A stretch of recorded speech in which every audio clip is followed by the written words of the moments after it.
We are live, ladies and gentlemen. Thank you for joining us. It is the 8th day of November on this Tuesday global transmission against tyranny. I'm Alex Jones, your host. I have been attempting in vain for quite a long time to actually take a large amount of phone calls, but I'm going to cover some of the news headlines and then give the number out, and I will go to your calls throughout this hour. At the bottom of the hour, our frequent financial news contributor to track what's happening geopolitically and especially in Europe, Max Keiser will be popping in. We're working on another financial guest as well in the third hour today. Jesse Ventura could be on today or tomorrow. I called him this morning. Obviously, you heard him on air Friday say call him again over the weekend, that he'd come on this week and give us his full breakdown on the TSA situation that's coming to a head. But I did call him this morning so I could get a call anytime. So it could be today, tomorrow, you name it, so he could be popping in as well. But I do want to take your phone calls because obviously a lot is happening in the world. And I'm also settling in to not sleeping. I actually feel good. I guess it's my second wind. I didn't really sleep much for whatever reason Wednesday night. Then in the 27-hour broadcast, I slept about 3 hours on a couch. And then I went to East Texas with family.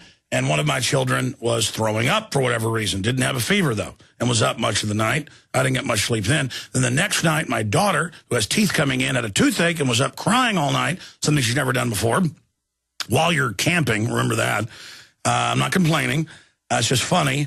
And then I got back and finally got sleep Sunday night. And then last night was on Coast to Coast AM and was so sleepy before I went on the show. I drank a bunch of coffee. Then I couldn't go to bed. Went to bed at 5 a.m., couldn't sleep. Children woke up at 6:30, had an hour and a half of sleep. And I feel great, actually, but we'll see what happens. We'll see what happens here because this is getting ridiculous. I mean, if I didn't have raccoon-looking eyes before, like Rahm Emanuel or something, big black joker circles around my eyes, I'm certainly going to have them if this continues. I mean, this is...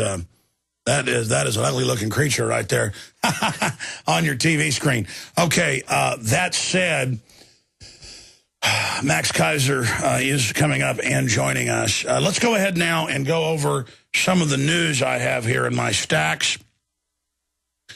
ABC News is running the headline, Foreign policy experts agree with Ron Paul's foreign policy and say that the military expenditures are bankrupting us and paying for military occupation and forces in all these different wealthy nations is basically bankrupting our society. So we're going to be going over that report. Also, we are going to talk a little bit more. I keep saying I'll talk about it, and I covered it some last night, but I do have some comments I want to make about the Herman Cain situation and this first public accuser who reportedly now a month ago was seen whispering in his ear and hugging on him, according to the Sun-Times.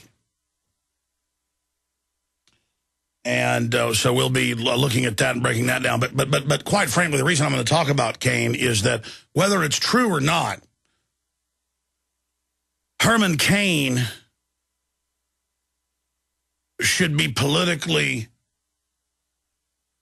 unviable because of his support for the private Federal Reserve, his support for a new taxing system on top of what we've got, the 9999. There's another 9 they're not talking about, the payroll tax that all employees, business owners, you name it, pay. And, of course, Herman Cain has been caught lying and saying that Ron Paul, that's why this stuff may be true, because he with a straight face, looked at Ron Paul in the debate a few debates ago and said, how dare you say that I called Ron Paul supporters stupid and people that want to audit the Fed stupid? You're listening to that internet. You shouldn't believe everything you read on the internet. And then there was canned applause, basically. He got you, that internet. And Ron Paul looked at him, looked down on his notes, and looked back up with that owly look and said, we'll look into that. Now, obviously, it's in Cain's book, and there's all these audio clips of him saying it when he's hosting the Neil Bortz program and all the rest of it. So that's what's happening there. That's what's happening on that front. But I will later get into that a bit. Now, the larger issue is that is distracting right now from a war with Iran that will put the economy into an even deeper depression. but be a political distraction and political cover for those globalist puppets that are instituting this right as Europe implodes by design into the New World Order. We also have all over the country in the last 2 weeks, police announcing they're going to get tough with protesters. They're going to shoot you with rubber bullets in the face, as there's now videos coming out. They're going to tear gas you for no reason. They're going to billy club you if you have a camera, including mainstream media. They've gone from the darlings that government said, oh, here's the park for you. Let the unions bring you some pizzas. Here's some porta potties to go away. And that's because they thought this would be part of the Democratic Party re-election campaign 2012 as a way to rebrand the Democrats as anti-establishment. That didn't work, and so Occupy Wall Street is going to be getting a rubber bullet upside the head, their First Amendment. People are like, they're honoring the First Amendment. What's happening? Oh, Acorn is helping. George Soros is helping. Michael Moore is helping. Nancy Pelosi says they're great. Ben Bernanke says they're wonderful. Obama loves them. Goldman Sachs is loving them. Oh, they're calling for redistribution of wealth and communism to take the middle-class money and give it to the bankers. They tried to get Occupy Wall Street to go along with that. First, the Democratic Party Foundation operatives. No revolution is coming. It's important to define this. They put out the call months before it starts on this date in early October. Come out. It's the corruption of Wall Street, the big banks. Knowing a bunch of people across the political spectrum would show up, then the operatives go in and don't let patriots organize anything, saying no politics allowed, only collectivism. And Acorn's here to help. So, and you know, run in the fetters out, run Ron Paul supporters out. Don't talk about crony capitalism, insider elites using big government to control people. That's not allowed.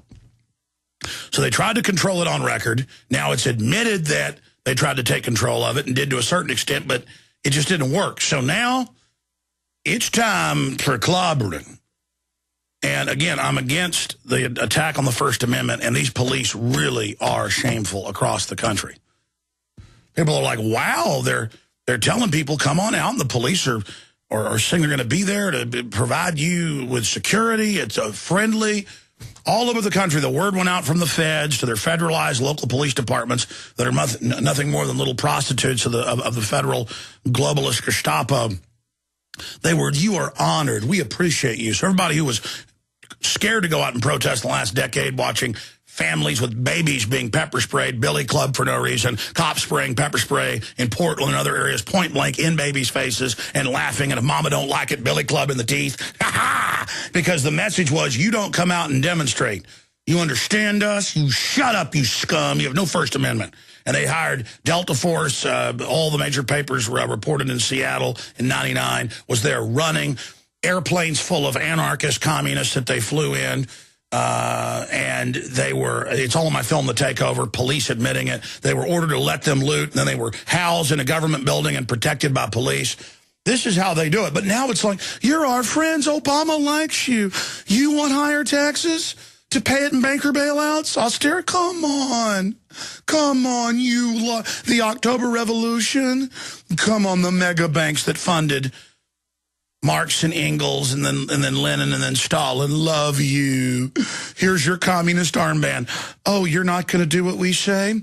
Officers open fire. And the cops are like, you better believe we're ready. Because they've been taught, the cops have been taught they're a bunch of communists because the globalists have basically spoken for them. So it's a left-right paradigm example where a lot of these cops, I've heard them on talk radio, run into them on the street, they're like, I can't wait to crack the heads of these dirty commies. Because they're listening to conservative talk radio that's telling them part of the truth, that, yeah, they're collectivists, they're anti-gun. A lot of cops are actually conservative, but in a twisted way. So they're like, I'm ready to rubber bullet these hippies. I'm sick and tired of these commies want my guns. I'll get them. They're not going to stop my deer hunting. See how that works? Meanwhile, it's a diverse group of people out there. Even if they were communists, they have their free speech, but most of them aren't. Again, it is a scientific psyop. It's like diamond cutters know how to just exactly slice off those pieces, and can do it by hand better than a machine can. The globalists know just exactly how to divide and conquer, just exactly how to control. So while all this is going on, here's the Washington Times. Police will get tough on Occupy D.C. protesters. And it's over for them. I mean, normally little kids try to protest not being able to sell lemonade and they get arrested or beat up. I mean, the D.C. police are there to let you know you're trash. I mean, they're famous for it. Officer, can you give me directions, please? Get up against the wall. Remember that case? I'm taking you to jail. Why? You don't disrespect me. Do I look like a phone book? But we're here with our family. We were here to visit the Capitol. Shut up! Okay, I mean, I've been there just videotaping the Washington Monument from 300 yards back, and security guards walk over. They go, get out of here. You need a permit. And I go, no, I've actually checked. There is no permits in this city. I was with a TV crew once with, was it C-Think? We go, the cops are coming. The cops come over and they go, you need to leave right now. I don't care if there's no law. Wearing black gloves. You do understand things are about to get real rough. Just like the private Federal Reserve goons with Aaron and Jacobson up at Kansas City. It made the Kansas City newspaper. And they're like a half mile away videotaping the Federal Reserve at a park. And Federal Reserve people show up with guns and just say, leave. And they go, but it's our First Amendment. They go, really? They put their hand on their guns. Really? Are you ready? Are you ready? This country is ours. I mean, it's all on video. Listen here, scum. You're here to lick our boots up and down all day long. And you better just get ready for that. We're going to... I mean, that's the New World Order. They're here to... You heard that guest on yesterday about his business partner who's even in the Council on Foreign Relations. And he's on a train and guys in blue uniforms tucked into their boots come on and go, you will sit forward. This is routine. You will show your identifications. And if you give us one problem, you're going to jail. Do you understand, American scum? We've been given the order to let you know. USA. Okay, folks, I was a little bit late getting back on air there. I apologize for that because Governor Ventura called me right as I was going into the live segment. He is going to give us an exclusive breakdown on what's happened since the ruling on Friday. We need to move Max Keiser if he can do it to 1. I know he's on at 12:30. I really need Keiser on. But I asked Ventura, I said, you want 30 minutes or an hour? And he said he'd do an hour. I'm going to call him back during the break because he was still talking when I hung up because the liner was over. And I do want to go to your phone calls. So, look, I've mentioned some of the news, the Iran situation, all of it. We're going to be getting to it. I want to hear from you. 800-259-9231, 1-800-259-9231. Let me ask you this question. I mean, now everything we've talked about is unfolding. It's all happening. What do you think's coming next in this whole New World Order situation? I mean, if it's already gotten this crazy, what's coming next? Criminals took over the government. They robbed all of the investments. Mega banks are openly taking houses they don't even own that aren't even in debt. Totally paid for homes. That's all over the news. No one gets in trouble. They're stealing the veterans' pension funds. They're announcing they're getting ready to cut the veterans' pensions, what's left of them. It's just a totally criminal government. It's not our government. What do you think about all of this and where it's going? 800-259-9231, 1-800-259-9231. Jesse Ventura coming up.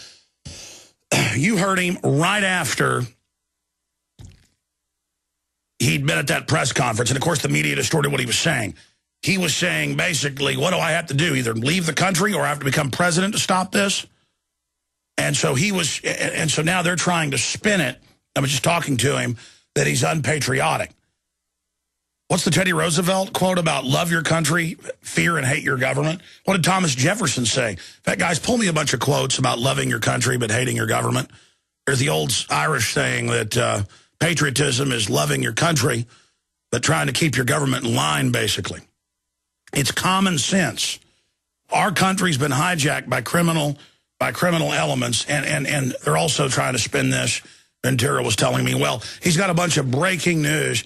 In fact, Jaron, I sent you articles a few days ago. I don't know if you had them in the stacks, but if you type in Jesse Ventura, love it or leave it, into Google News and click news or start page, whatever you want to go to, it'll bring up a bunch of articles with headlines, love it or leave it. Like in America, love the streetlights listening to you.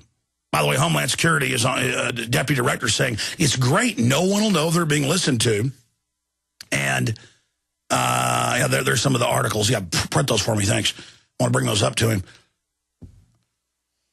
They are putting out this idea that as a citizen, you just do whatever government and special interests say, and you don't have any right to any opinion or anything, and that it's unpatriotic. And if you don't like the TSA sticking their hands down your pants, groping your wife, your children, putting you in a microwave oven, if you don't like them having the borders wide open and the government being caught dealing drugs and shipping guns out of the country, then leave it. That'd be kind of like if you were in Mexico and don't like the 60,000 dead. Keep saying 40, it's 60,000 in 3 years plus now. I guess it's like leave Mexico then. I guess that's what the illegals are doing. But, you know, the point here is that you can't just leave it. You got to fix it. In fact, most sociologists and political scientists have shown, and common sense proves it, if you just look at it, you got 30-plus million people from Mexico here, and there's 100 million there. And Mexico used the U.S. as a steam valve. Imagine if those 30 million people had been made to stay there and fight. They would have overthrown that corrupt oligarchy they got down there. And, you know, it's the same thing here. I don't want Jesse Ventura to leave the United States. I don't want anybody to. I've talked a lot about this. I'm going down with the ship because there's nowhere else to run. What, run somewhere and 5 years later the New World Order gets there? I mean, I've been to other parts of the world. I've talked to people that have lived in other parts of the world. It's bad. You know, Mike Adams went down to South America and had to punch out because people were threatening to extort him or kidnap or whatever. This is what's going on. And America is still a great country. We need to save it. We'll be right back. Jesse Ventura's got breaking news coming up. He was booked on TV shows all over the U.S., basically, and they all suddenly canceled. When he goes on other radio shows, the host, syndicated and others, the host make fun of him and say, you're like Kim Kardashian. I guess that's that bombshell brunette.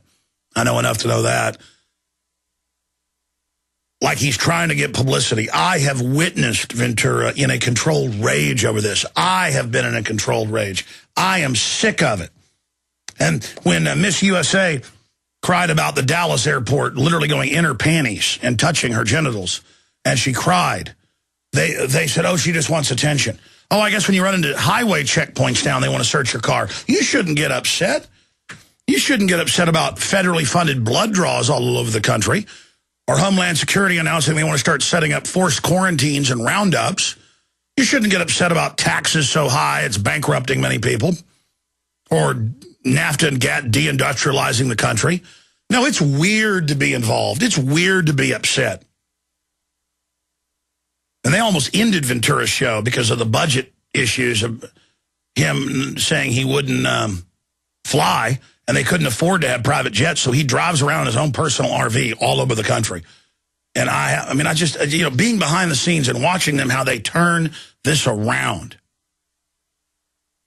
And how they operate, and how these whore talk show hosts think it's cute to see total classical police state in our face and make excuses for it. I mean, I got an article up at Infowars.com, headline, DHS official, you never know when streetlights are listening to you. And they're making announcements. Yes, no one knows when we're surveilling them. I mean, directly out of 1984. Federal streetlights listening to us without warrants? I mean, it's beyond 1984. And what's happened is a lot of these yuppies and sellouts and people who bought into the system, they will make whatever excuses they need. Once you buy into corruption, once you buy into Big Brother, you can't admit as it gets worse and worse that you were wrong. No, that's not what these cowards do. Instead, they just sit there and make excuses for no matter what happens. And that's the thing about tyranny. In every society, if you study the sociology, the psychology, the certain groups that go along with the system will then put up with anything. Whether it was crazy Roman emperors or the Aztecs, it doesn't matter. And there's always a ruling class that is about the exercise of power. People build up the Japanese, and certainly it was a genteel culture compared to many, and admirable in many ways. I'm not putting down the culture, but it's on record, you can pull this up, that the Japanese samurai would routinely test a new blade on a villager.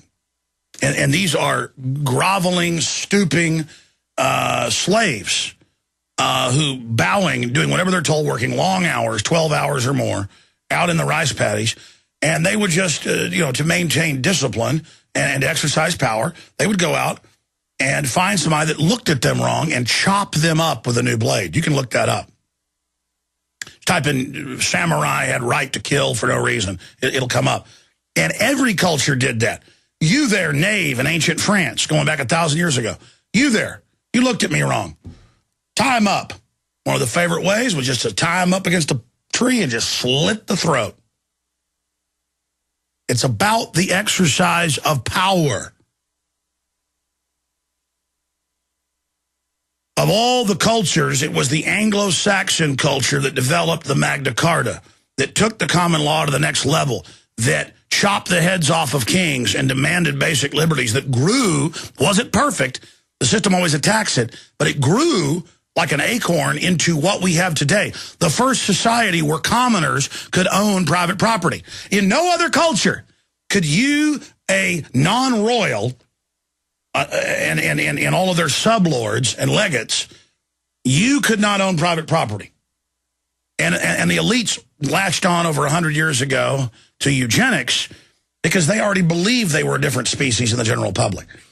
That's why they called the poor people in every culture the little people, because under feudalism, practiced in every culture, the elites sit back in giant armored palaces with a royal guard, and the slaves are kept out there on purpose, and their food is confiscated to a point of where they're almost starving to death.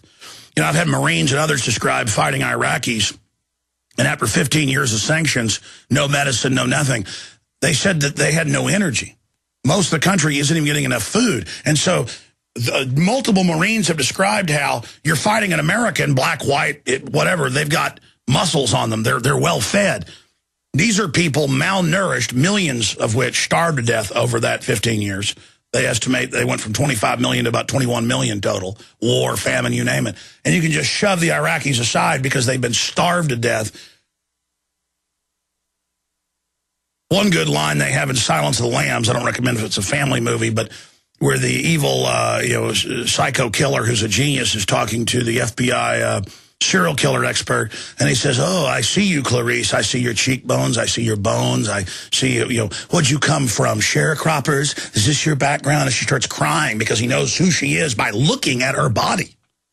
And see, that's the elite just kind of throwing in your face how they operate, what they do. As they ride by on big war horses and everybody's like starving to death, burying their kid.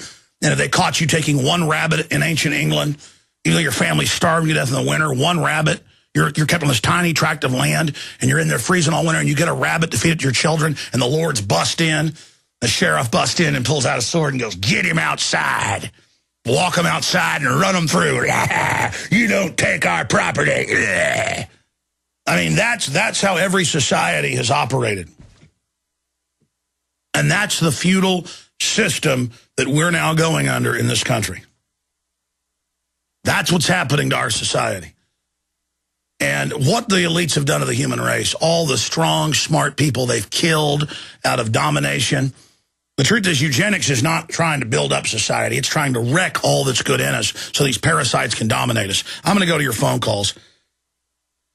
But it just makes my head spin, all the things that are happening. Oh, look, Magic Johnson still beating HIV 20 years later. Oh, but the average person gets it, and they put you on the drugs, and you're dead in about 3 years because the drugs are what kill you. HIV is a bioweapon, a race-specific bioweapon, very hard to kill Caucasians with it. But see, he got behind the whole HIV money-raising movement, and he even slipped up in interviews, remember, over a decade ago, and said, "Yeah, I've been given the cure." And boy, then they clamped down on him fast. "Yeah, I've been given the cure. I've been given the cure." And he sure was.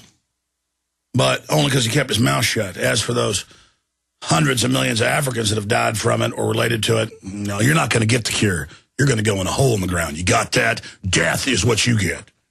Because it's trendy. Continuing here. Appeals court upholds Obama health care law. So unconstitutional, it'll make your head spin, but these courts are now bought and paid for.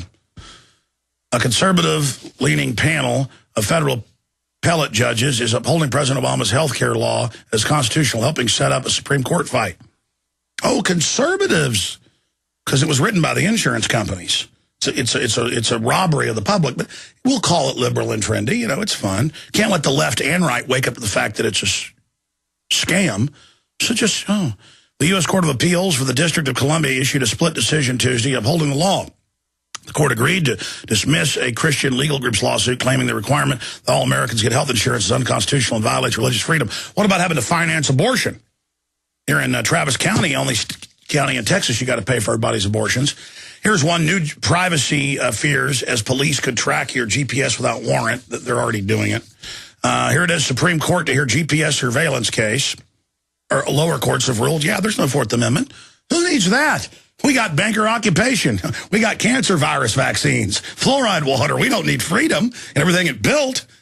Get rid of that birthright and bring in some slavery. That's what we want. That's fun. And globalism's really done good for the country. Well, get ready for a lot more. This is just the beginning. It's kind of like falling off the edge of a cliff. You kind of bounce down. You know, it's kind of a jagged, not straight down. You kind of bounce and then roll, and then kind of at the bottom there's a bigger drop. You drop, you go, oop, you feel your leg break, and you're like, wow, that was really horrible. Until you realize you're actually rolling down towards a bigger cliff.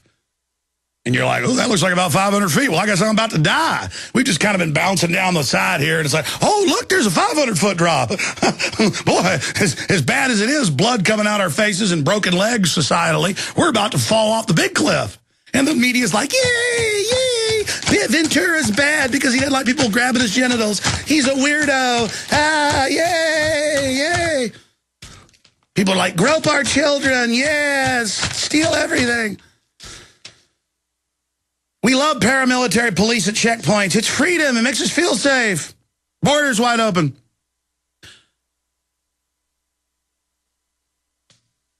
Here's another one. DHS official. You would never know if the streetlights were spying on you. Homeland Security FB invokes Orwell's 1984. Because they actually said that. And see, now they're quoting it at you. That's right. We're doing it. We're breaking your will. Details surrounding the federally funded streetlights and doubled as omnipresent surveillance devices aren't getting any less creepy. A deputy Homeland Security director told Fox, Charlotte, you will never know if Big Sis is watching. A quote that wouldn't look out of place in George Orwell's 1984. They actually say, you'll never know if Big Sis is watching. We're creepy. We're creepy. Take your shots. Eat your GMO. Brush with your fluoride, kiddies. Why is everybody getting cancer? Never mind that. Don't read all our official Homeland Security documents. Don't read the Rockefeller Foundation about it. Just do what we say. We're here to help you. Yes.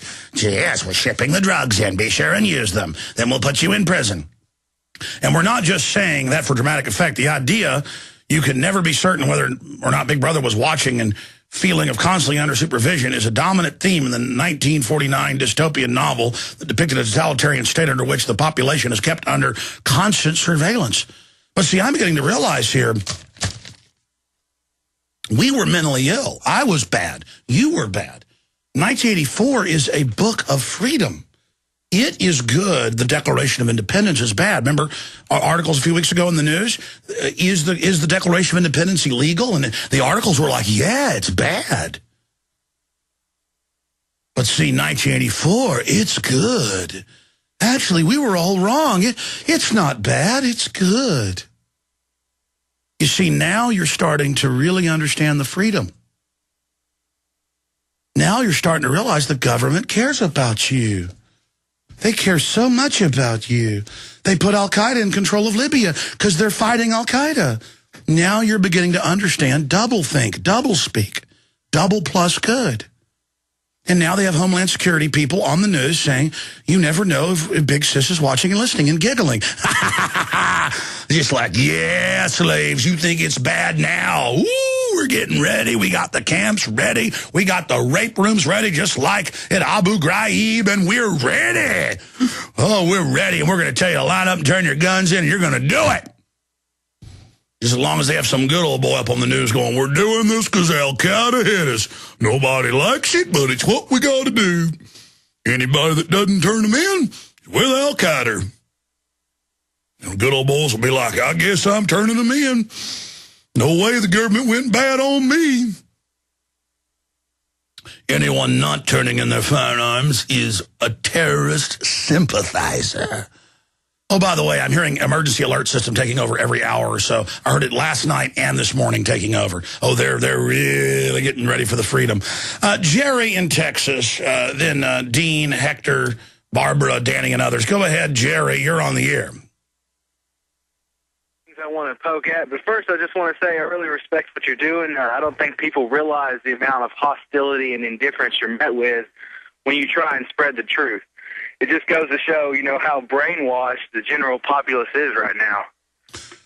But I wanted to ask, I'm not real sure how much you know about this, but these smart meters for those people in Texas trying to continue to grow the cure, how much will this affect on your small scale, indoor farmers? Oh, you're talking about, well, no, sure. They admit that the smart meters can detect the wattage usage with an algorithm precisely if you've got a marijuana grow light. And they also do SWAT team people when they're using too much power. They use that as the evidence. It can even tell what you're watching on television off of the system. That was mainstream news 2 days ago. Because it can tell, because a TV uses power depending on the spectrum of the beam it's firing, so they can even decode that and tell what you're watching. And they admit smart meters access your house 10,000 times a day, tracking everything you're doing. All the new appliances are having tracker chips built into them with data over power lines, so even if you don't have it, the power lines come in and the fluorescent lights are now flicker rate code key accessors to take control of your computers, and all the new computers are coming out with the systems to pick up the now by law light bulbs that actually remote control and control your home. That's Associated Press, by the way. All right. And you realize the magnitude of this, Jerry, the pure total evil plan. These people know what they're doing. Absolutely. I called the electric company just yesterday. I had my meter changed about a month ago. The only new meter on the apartment complex is a smart meter. It's exactly like on the internet, the same hertz, watts, everything. I called them twice, and both times they tell me that it is a digital analog when it doesn't look at all like. Well, you're an enemy. Let's stay there. Listen, the system's all taught to lie. They're taught the American people are the enemy. This is an occupying force.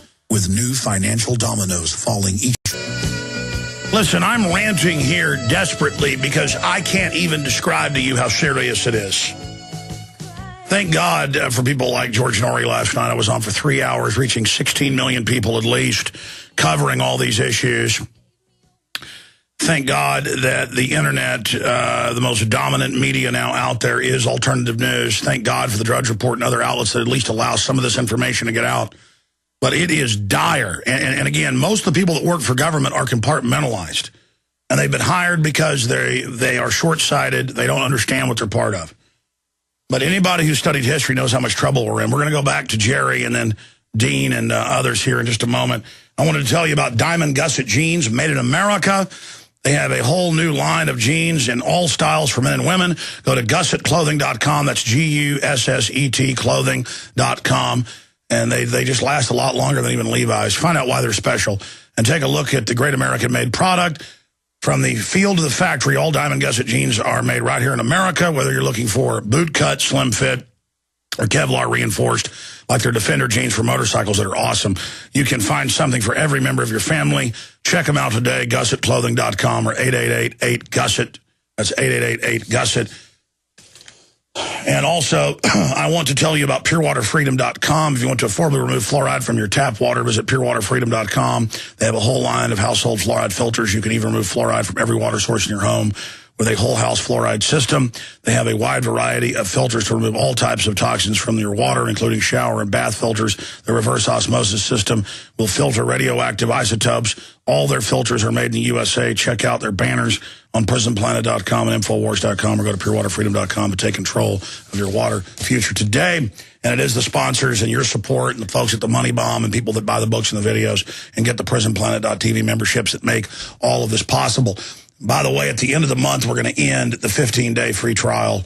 So if you want to do that at PrisonPlanet.tv, now is the time. All right, I'm going to stop trying to rant here. Jerry, finish up your point. So they lied to you about the smart meters, and there's the headline. Smart meters send almost 10,000 signals a day. Go ahead. I went ahead and told me that even if it was a smart meter, I would not have the choice to change it out, and that it didn't matter because by the time 2013 came around, they would be mandatory in every household anyways.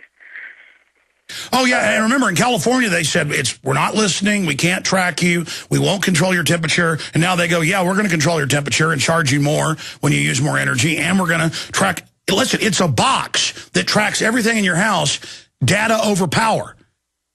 Every plug in your wall is now a surveillance system when it's hooked into a high-tech light bulb or when it's hooked into a refrigerator or anything. They're putting these in all the new appliances to track. It's got a tracker chip to where the electricity can now read things in your house.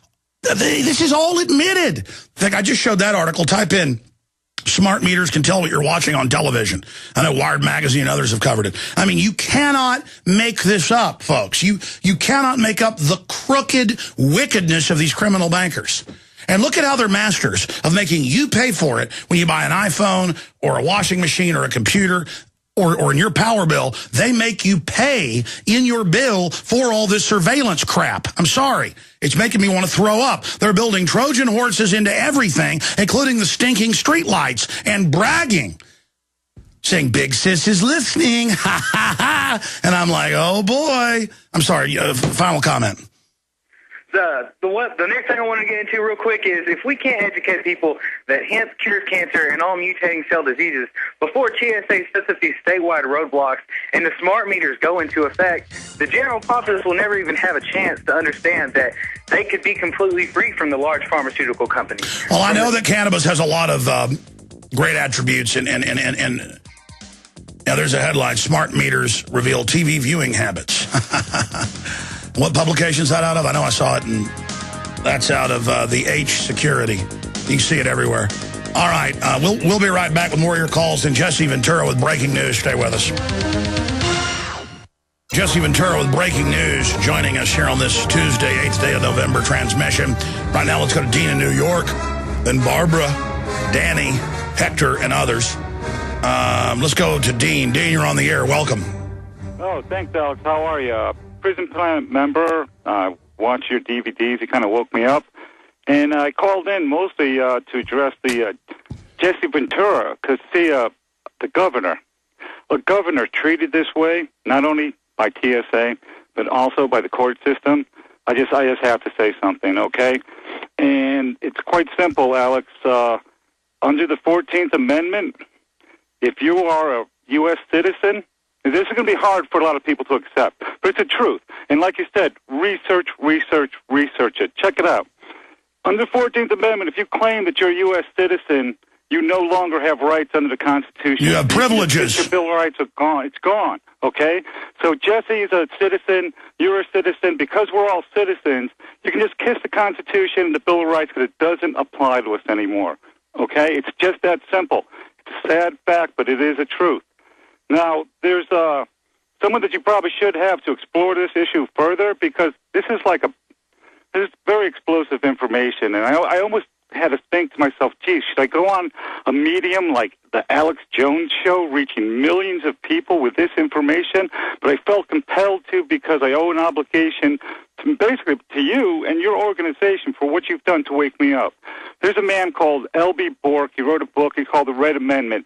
Tell Jesse to get a copy of that book. It's called The Red Amendment by L.B. Bork, okay? And he'll explain to you, because you don't have to believe me, you do your research, he'll explain to you how when you take U.S. citizenship, how they trick us, they fool us.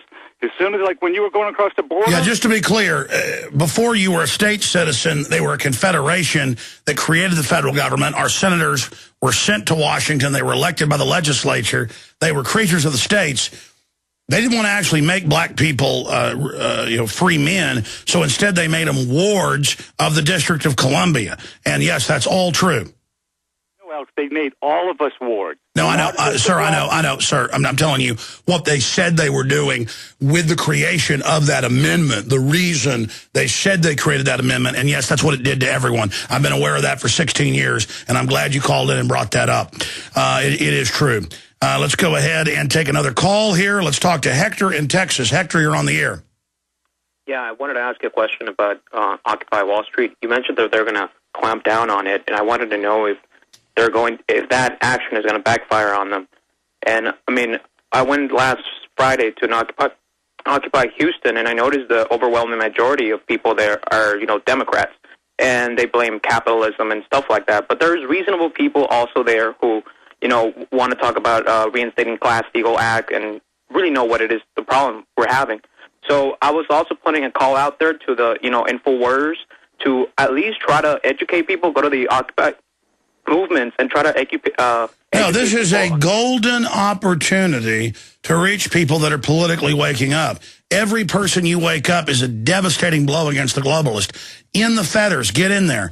People that want to get rid of the abolition of the Glass-Steagall Act and bring it back to stop these mega banks engaging in all this fraud. We've got to be in there talking to these groups. That's why I traveled around and went to the Federal Reserve locations.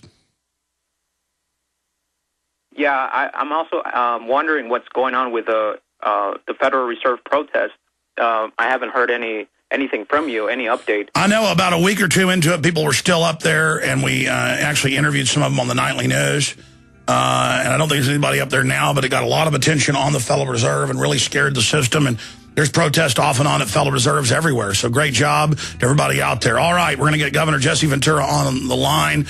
The system wants to misrepresent his case and what's happened to him so they can violate all of our rights. This is a watershed event. Jesse Ventura is like Rosa Parks, ladies and gentlemen. He's had his civil rights violated, and they're trying to demonize him in the whore media. Stay with us. This is Alex. If you just joined us, I have likened Jesse Ventura to Rosa Parks. I've likened Miss USA, who went to the Dallas airport, and they went in her panties and touched her genitals. She broke down and cried, and then they made fun of her. They had to settle with a woman in Amarillo where they pulled her blouse off, then made comments about her breast. They put notes in people's bags saying, hey, I'd like to basically have sex with you. Hey, get your freak on, girl. I've had TSA make fun of me and make little snide comments. I've watched Jesse Ventura in Atlanta where they went up between his legs. Ron Paul says it's done the same thing to him. He's a medical doctor. I've had medical exams, and quite frankly, it's disturbing, even when it's your doctor and you're like a cow they're checking. To have them, check for hernias and things and do what they do. And last year we had airline pilots who said, that's it, our union, we're going to boycott, we're not going to fly. They reported that former combat pilots would have to go home and would throw up in their parking lots in some cases after they were groped. Because people, they say, get tough, take it. Get tough. This is about humiliating people. This is about getting in your space. And I've watched Governor Ventura while they laughed and giggled and said, it's the governor, and, basically wanted autographs and stuff in Atlanta. As he said, this country's like East Germany now. This is why I go to Mexico part of the year. And it was all a big joke to them. It's all very funny. TSA 2 weeks ago when I was flying out of Vegas for a meeting with Governor Ventura, the guy said to me, he said, I have administrative rights. You basically don't have rights. And now the TSA is announcing checkpoints in America. And I want Governor Ventura to continue to elaborate on this martial law situation in his own words. But now he's got breaking news today. He's now learned exactly what went down and how the judge sat on it for a certain period, so it couldn't even go to the Court of Appeals, even if he wanted to go to the Star Chamber. Now notice, under this federal law that gives the TSA all this martial law power, you don't get a jury trial now. It goes right to the Court of Appeals. So this is a new system of government. You got the Star Chamber Super Congress now that originates the spending bills. All of this centralization of power is happening, and he's going to cover the waterfront here with us. A, there's been a national media blackout. B, when he does local news, he's going to tell you what happens to him. They misconstrue what he says, take it out of context. It's incredible. So he's got a whole raft of things we'll cover in the next hour, and we will open the phones up specifically for people that have a question for Jesse Ventura as well. But Governor, chin up. We appreciate you taking action. We appreciate you boycotting the airlines and taking a stand for everybody. But Rosa Parks was being made to sit at the back of the bus. Imagine if they were saying, well, we're going to grab your breast and stick our hands down your pants and put you in a microwave oven. This is far more than that. This is a civil rights issue of our Fourth Amendment, of the 10th Amendment, states' rights. I mean, you're a governor. I want you to speak to that. Governor, you've got the floor here. Tell us what's happening. Well, Alex, thank you. First of all, it seems I'm running into a brick wall with the media. Mainstream media won't discuss the case. They don't think it's relevant at all. In fact, I was due to do CNN yesterday, and I was bumped because, of course, the big trial verdict was coming down in the Michael Jackson case. You know, and so that has more importance. And I said to the person via second person to CNN, I said, well, I completely understand. After all, mine's simply a constitutional issue. Why would that take preference over, you know, Michael Jackson's verdict on his drug overdose? You know, but that's our pop culture media. Locally, I did a radio show yesterday where the local Guy Williams on WCCO TV or radio in Minnesota equated me to being Kim Kardashian, and that I was doing all this simply for publicity for my television show. This entire court case. Incredible. You know, I guess my children have never flown, and my wife hasn't flown in 9 years just because of the searching, not much less the groping now. I guess we never get to fly anywhere and visit places because we want publicity as well. I don't know, you know, but that's what I'm going up in. Excuse my voice, Alex. I'm battling a bit of a sore throat. But that's what I'm going up against in the media, and you're really my only outlet right now. I laughingly kidded you about it last week, but it's actually come true that I think I'm going on tomorrow with Judge Napolitano on Fox. He's one of the decent guys out there. You know, and he's going to have me on tomorrow, and I'm sure the judge will want to talk about this, and we'll get his opinion because he's a legitimate judge, or was before he took his TV show. You know, so we'll get his opinion on what just went down on it. But other than Judge Napolitano and you, I really have no media at all because they're avoiding this like the plague because I have to believe they're part of it too. Well, it's the same media that told us Iraq had WMDs, Governor. Yeah, exactly. It's the same media that has lied to us constantly, the same media that, you know, takes our news and twists it to political, whatever way it needs to go. It's the same media that won't take pictures of our dead bodies coming home, but they will happily show you multiple pictures of Muammar Gaddafi getting shot in the head. But they won't show any of our troops that come home in body bags or American flags on the caskets because, naturally, there's a price that we're paying also for these wars. There is. Now you dropped a bombshell on me. This is newsworthy. You've had time to flesh this out with your lawyer now. Specifically, talk about the setup. Talk about what the judge did. You were explaining to me earlier how she sat on this, because I was gov. Even if it's a star chamber, go ahead and still take it to the star chamber and say, okay, let's see what the star chamber is going to do. And you said no. I can't. Tell folks. Well, because apparently there's a statute of limitations that when you file the case, you have 60 days in which to take it to the Court of Appeals. Well, I filed the case last January, and the judge didn't even rule on it till a week or so ago. So my statute of limitations, my attorney explained it best to me. It's a catch-22. And so this is how they're avoiding anyone going and having a jury trial. What they're telling, and I'm speaking to all your listeners, Alex, what they're telling you is this, that you as citizens cannot perform like the elitists that they are, that you are not capable of making a constitutional decision.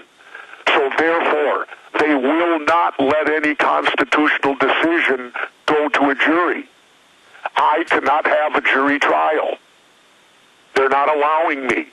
They threw me out of court, and they did it in a non-timely fashion. They waited 10 months so that my 60 days after filing to go to the Court of Appeals would then expire, as I understand it.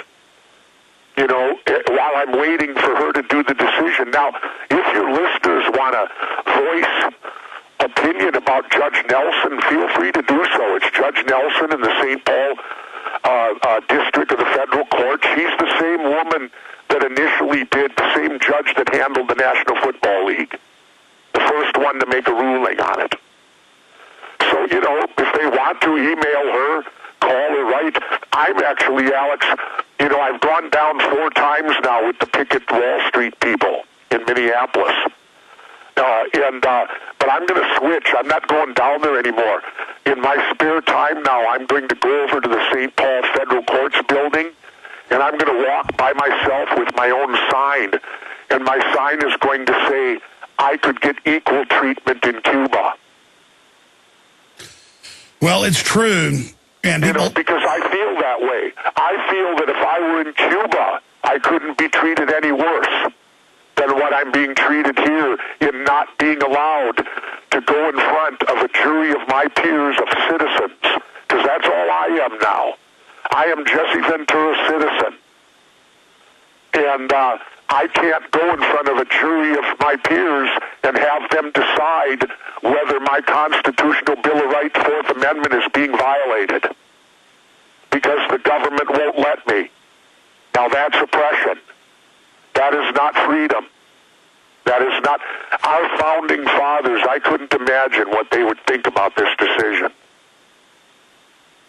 Well, you're right, and now they're announcing, hey, we've been using OnStar to listen to you without warrants. Hey, those smart meters, they can track what you're watching on television. That's mainstream. Well, how about the Viper teams now in Tennessee? I just saw it on the internet, the TSA Viper teams. Tennessee just passed at the state of Tennessee, apparently, where these TSA people are going to be out on the highways now. Yeah, they're codifying it. And they're using the old bus weigh, or the old truck weigh-in spots that, you know, those places they always used to weigh the trucks. Yeah, they're using those. Those are going to be the new operational things where the TSA is going to operate. So get ready, people. If you sit back, go, oh, well, it's just us airport people. It's just those people that fly that are going to be stepped on by this TSA Gestapo-type living that they're putting upon us. Well, it's not. Now it's going to the highways. Now don't be surprised if you get pulled over. And they said they're going to have sniffing dogs out there, too.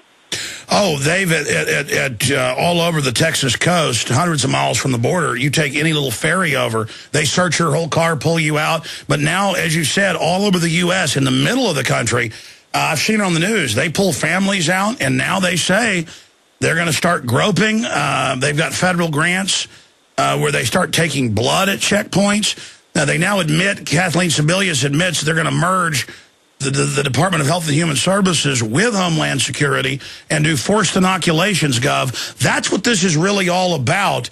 Used to... Well, I'm going to keep it at my level, Alex, simply that the fact is that I have to fight it at this level. The fact that they will not allow me to take my freedom into a courtroom and to have a ruling on my 4th Amendment of reasonable search and seizure. And that's where I'm sticking with mine. I got to focus on what I can focus on and what directly affects me the most and what I can do about it. So that's all I'm going to focus on. I can't get into the inoculations and all that type of stuff, although it wouldn't surprise me because, as I said, let me clear up a few things. You know, the press has been misquoting me, saying how I'm going to give up my U.S. citizenship. I never once stated that. I simply stated I was going to apply for Mexican citizenship, my wife and I, over the fact that we live half the year down there anyway. I might as well have dual citizenship. And yet the media has twisted it, meaning, but I did absolutely say that I will never stand for the national anthem again, and that if I do, I will take the pose of Tommy Smith and John Carlos, the 2 Olympians in '68, if you were old enough, who shocked the world when they won gold and bronze and stood up with a closed fist and with a black glove in the air and bowed their heads in shame that they were winning a gold medal for a country that wouldn't even give them their civil rights. And that's kind of how I feel right now. I live in a country that won't even give me my rights, my constitutional rights, while I bow my head in shame and raise a black fist into the air. Well, it will certainly get their attention. And I think this is breaking news here that because I searched and searched and finally found one person who'd put your whole speech on the internet. The Associated Press and others edited it. And then when I talked to you, you weren't saying I'm giving up my U.S. citizenship. You were saying that, well, I'll just try to get dual citizenship. And at least so I have some place to go to sometimes and spend more time in Mexico. Or I can totally fight it and run for president. And so I think that's a major issue, and because they've tried to demonize you now and claim that you hate America. No, these are the people destroying what America stands for, the Bill of Rights and Constitution. So they turn it around and now try to say you're the anti-American, and I have all these headlines. Here's one of them. I am, Alex. I am anti-America when my country won't let me go to court, yes. Well, let's be specific. I think if the First Amendment is still out there, if that even exists, don't I have the right to be able to say it? Yeah, you do. But just to be specific, this is a foreign banking cartel that is absorbing the republic. I mean, you love your country. You dislike your government, correct? Exactly. It's like my T-shirt on the internet. I love my country, not my government. So that's what you're saying. But, I mean, specifically because this will get quoted. Great folks like, Drudge and people out there have actually carried what you really said. But I mean, just to correct anything else that the mainstream media got wrong. Well, it's simply the fact that, I never said that I'm giving up my U.S. citizenship. That's a lie right there. And I don't know, you know how they're going to spin everything. They don't even focus on what the case is about. They focus because I may say some provocative things, and that's what they focus in on, is my provocative mouth, for lack of better terms. But you notice none of them are actually getting into the meat and potatoes of why was he denied? And one of the reporters had to laugh. He looked at me and he goes, well, he said, if you're not going to fly, how are you going to get to Mexico now? And I looked at him and said, I haven't flown to Mexico yet. I said, I drive it every year. I said, 3,000 miles one way. I said, it'll have no effect on me going to Mexico. And he was kind of stunned, that you drive it. Well, I drive everywhere now. And I'm trying to wake people up to the fact that, it's out on our highways now. Border Patrol is no longer at the border. Border Patrol is now 200, 300 miles in from the border on our interstate highways. And I'm trying to tell these reporters, don't you realize in a matter of years you're going to have to show an ID to go to Iowa if you live in Minnesota? Well, it's worse than that. 2 years ago in Tennessee, they started this in 5 other states, and the governor said, it was in the news, he said, don't do this. They have the Army out there under TSA command in, quote, a drill, pulling over shutting down whole highways for hours, and they told the governor, basically, go to hell. And I can believe that. We've allowed our federal government to become far, far too powerful than what our forefathers had in mind for it. Let me raise this, Governor. Because it's all over the news now, they're now announcing FEMA is ordering in the Ozarks and all over the country, people who've had houses for upwards of 80 years, the government's ordering them to demolish their house at their expense, and they're just ordering people's lake houses moved. I mean, this government is just, it's beyond North Korea. It's like cancer. Well, and the sad part is that our citizens out there, many of them, think it's just fine because they're being protected. I said to a guy yesterday on the radio, this character in Minneapolis that called me Kim Kardashian, I said to him, don't you listen to Ben Franklin? When Ben Franklin said, those who will give up their liberty for security deserve and shall have neither. You know what his response to me was? That was 300 years ago. What Ben Franklin said then doesn't apply to today. It was 230 years ago. Whatever. Sure, he's an idiot. But I mean, that's... And this guy's on the airwaves. This guy is broadcasting what seems to me what mainstream America believes today. No, sir. By the way, I do need to get a message out, a coded message, and I'll take time to do it right now, Alex, on your show. Okay? Go ahead. KG in Boston, please call me. KG in Boston, who I know listens to Alex's show, I need to talk to you. Call me at home, KG. Is that a famous sports person? No. It's just a person. Anyway, we'll move on. If he's listening, he'll know. Well, and he told me he listens all the time. But anyway, Alex, I'm so frustrated right now at how come people in America don't even care that my case was thrown out. Governor, that is not what's happening here. Well, I hope not, but, nobody's... here's the other thing, too, Alex, that I question. Where was the ACLU on my case? I spoke to my attorney yesterday, and I said, David, did any of these organizations come forward to offer any type of help in this case I brought forward? He said nobody. No, it's called an amicus brief. But let me stop you, Gov. You've got a great lawyer. You've won cases before, but let's just go back here. I want to be specific. The polls show over 90% are against the TSA. Most talk show hosts are against it. Most listeners are against it. They know it's a fraud. I've talked to local TV reporters who are told to go out to the Austin airport. They'll interview 40, 50 people before they get one person who likes to be groped, and then they're told to put that on the news. So this is the system desperately trying to sell something that's totally unconstitutional, and you brought a lot of light to this. It's because what you're doing is so honest and true that the system either is going to demonize you, not talk about the case, or ignore you, just like Ron Paul. They've done scientific studies, and he's still number 2 or number 3 in all the major polls, that he gets the least amount of coverage, and what he does get is negative. It's a badge of honor. If you had the devilish system, this whole corrupt Nazi system liking you, that would be a problem, Governor. I understand that, but I guess you have more faith in the people, I guess, than I do today, because I'm not seeing or hearing anything. I'm not seeing or hearing any outrage.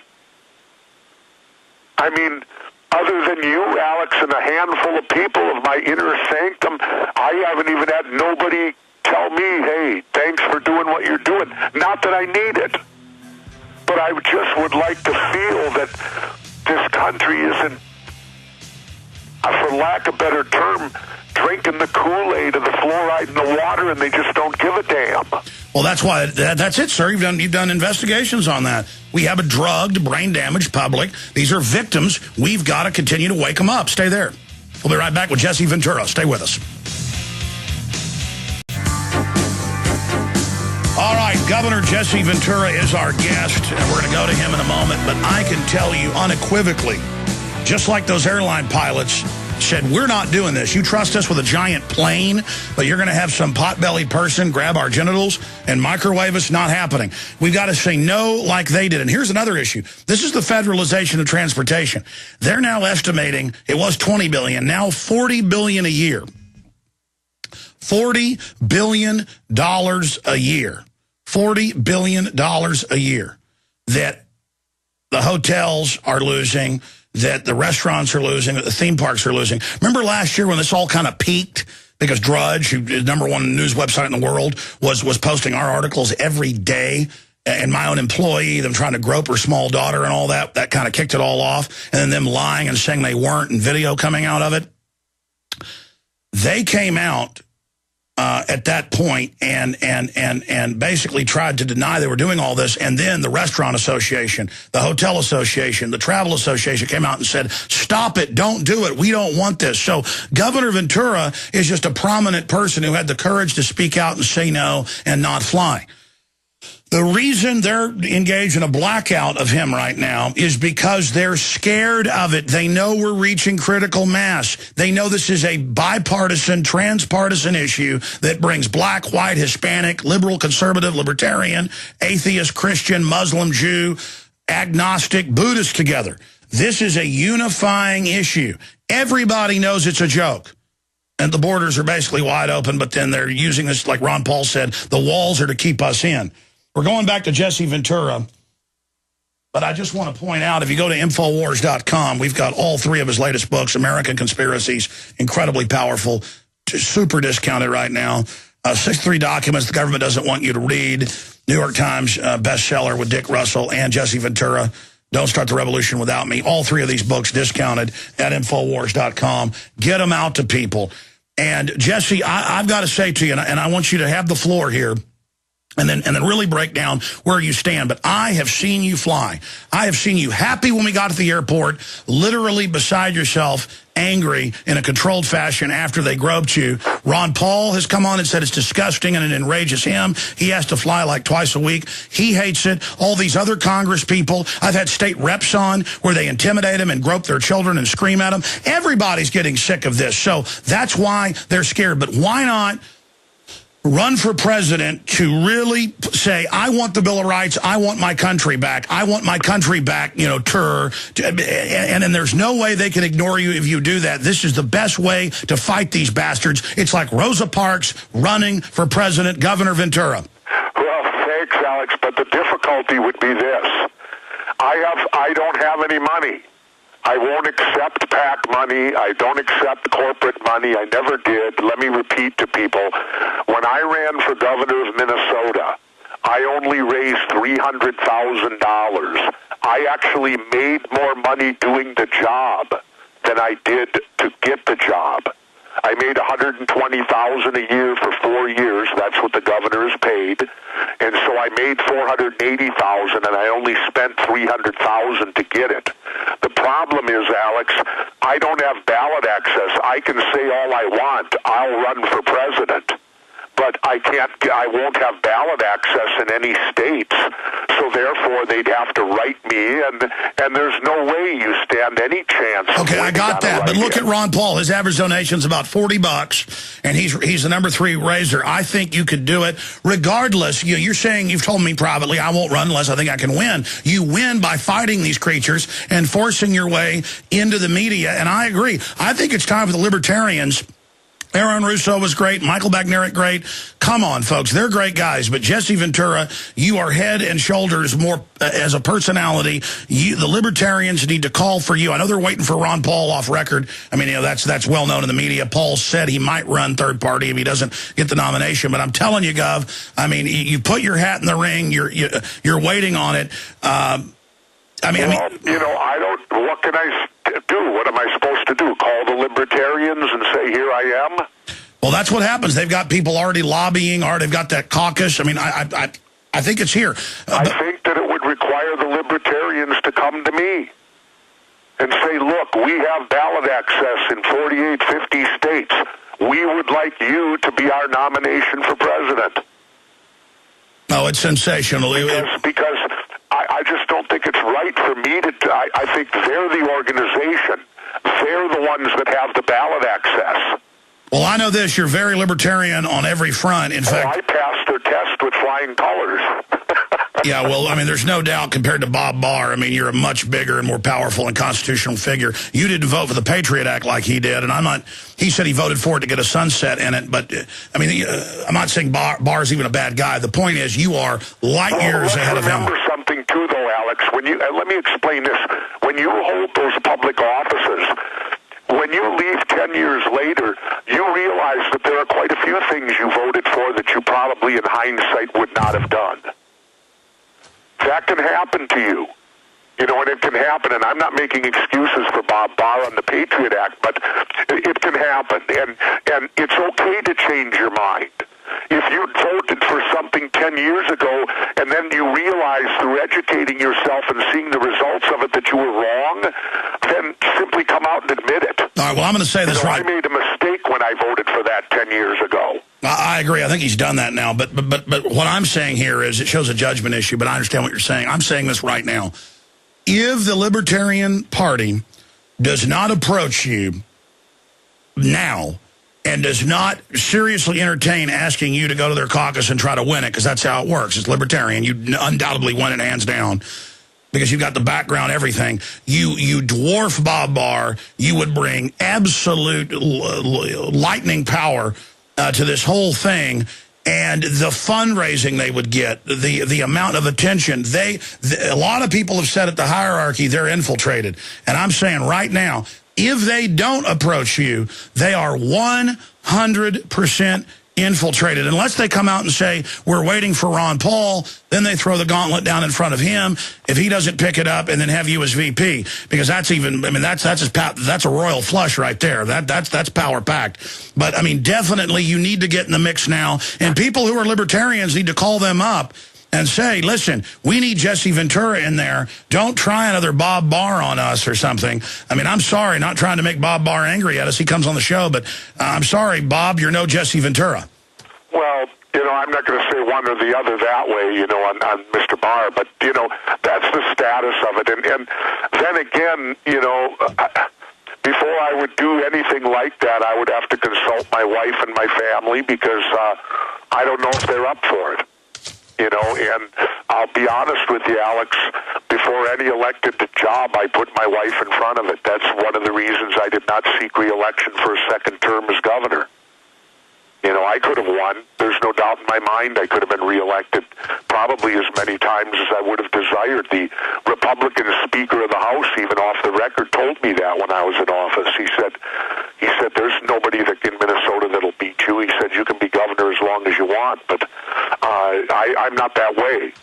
You know, I'm a throwback. I believe that when you go and serve, and then when you're done serving, go back to what you used to do. That you should not make a career out of it. That's one of the downfalls of our country, is that all of these elected people, they're all career politicians. And when one becomes a career politician, then you're making decisions to benefit your career, which may not be the right decisions to benefit the country. And that's the situation we're in. And, of course, with the Democrats and Republicans, they don't give a damn about the country. All they care about is their party, their power, and whoever they serve, which is, of course, their corporate donors and big money. Let me go over a few of those numbers, Governor. This is an article, 12 Facts About Money in Congress That Are So Outrageous, It's Hard to Believe They Are True. Up at Infowars.com, we have links in this article to all of the mainline statistics. The collective net worth of the members of Congress increased by 25% between 2008 and 2010, as the rest of the collective wealth went down. Number two, the collective net worth of all members of Congress is now slightly over $2 billion. That is a billion with a B. Number three. Hey, wait a minute. If they're paid government employees, how could their wealth go up if they're on a fixed salary? Well, that's why they'll spend 50 times what it pays to get the job.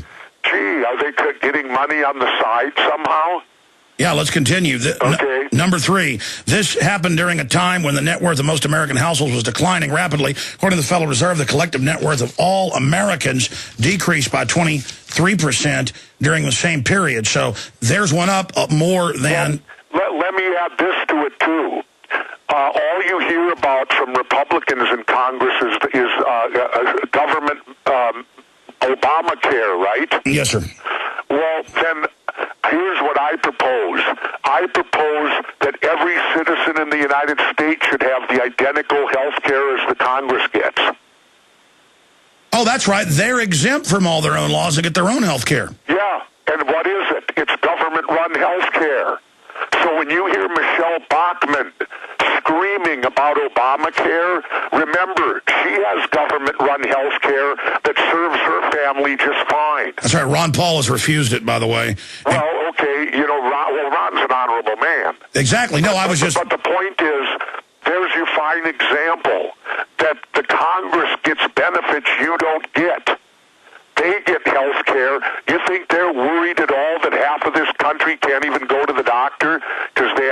health care. What do they care for? They have theirs.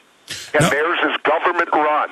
So when you hear all these Republicans sit and condone or berate government run health care when they have it, that's the height of hypocrisy. You're right. Here's a couple more. I won't read them all. Number 4, the average net worth of a member of Congress is now approximately $3.8 million. Number 5, the net worth of House Minority Leader Nancy Pelosi increased 62% from 2009 to 2010. Boy, talk about cashing in. The top Republican in the Senate, Mitch McConnell, saw his net worth grow by 29% from 2009 to 2010. He is now approximately worth $9.8 million. Number 7, more than 50% of the members of U.S. Congress are millionaires. It just goes on. But enough of that. And, you know, that doesn't necessarily make them bad. No. You know, I mean, that's what America's about. Let me be clear on that, you know. But the point is, if it's a level playing field. Yes. And if they're acquiring their money in an honest manner, and they're not selling their souls to rock and roll, which is what these people, you know, the first thing that I would do if I became president of the United States, you know what I would attempt to do? Tell me. I would take away retirement. Because when you do public service, you should not get a retirement for it. That's what you ought to look into too, Alex. Look into the retirement of these congressmen and the huge parachutes they get for their time in office. There are some small town people in small town government getting $800,000 a year in California. Gov, there's so much to cover and we're running out of time. I want to go back to during the break. You were real. You think that would be a good idea as president? Take away all retirement. You're supposed to be doing public service.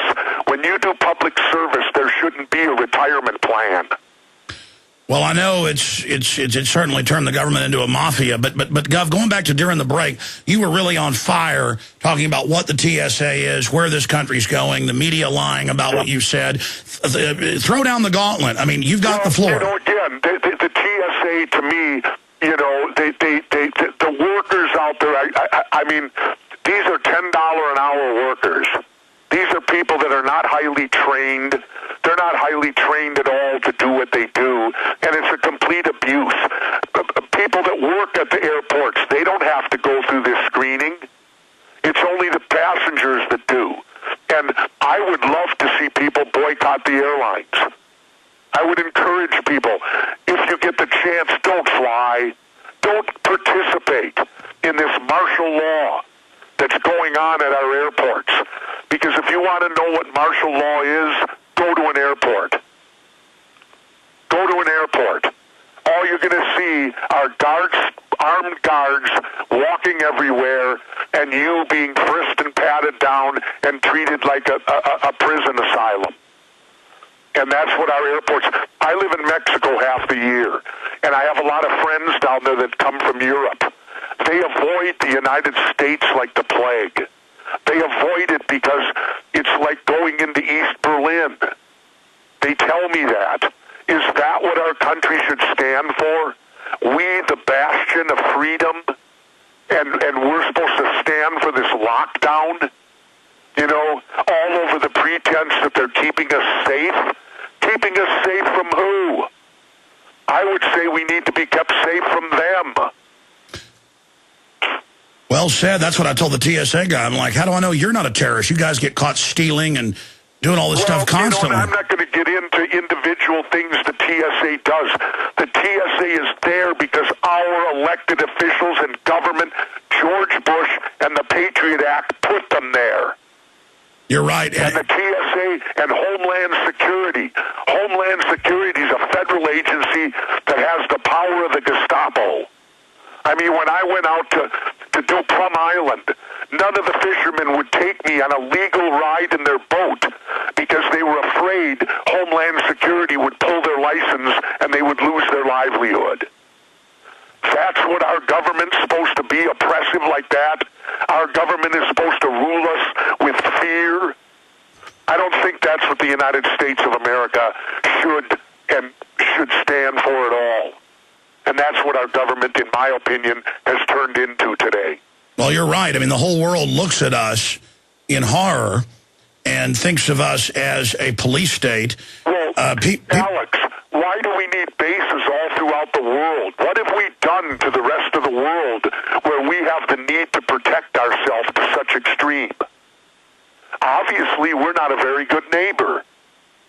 Because if you got to barricade your house and put up armament and electric fencing and guard dogs and everything else in the world, obviously you don't trust your neighbors at all, or you don't have a good relationship with the people around you. And that's what it seems like the United States of America has turned into today. We were looked at one time as the bastion of freedom.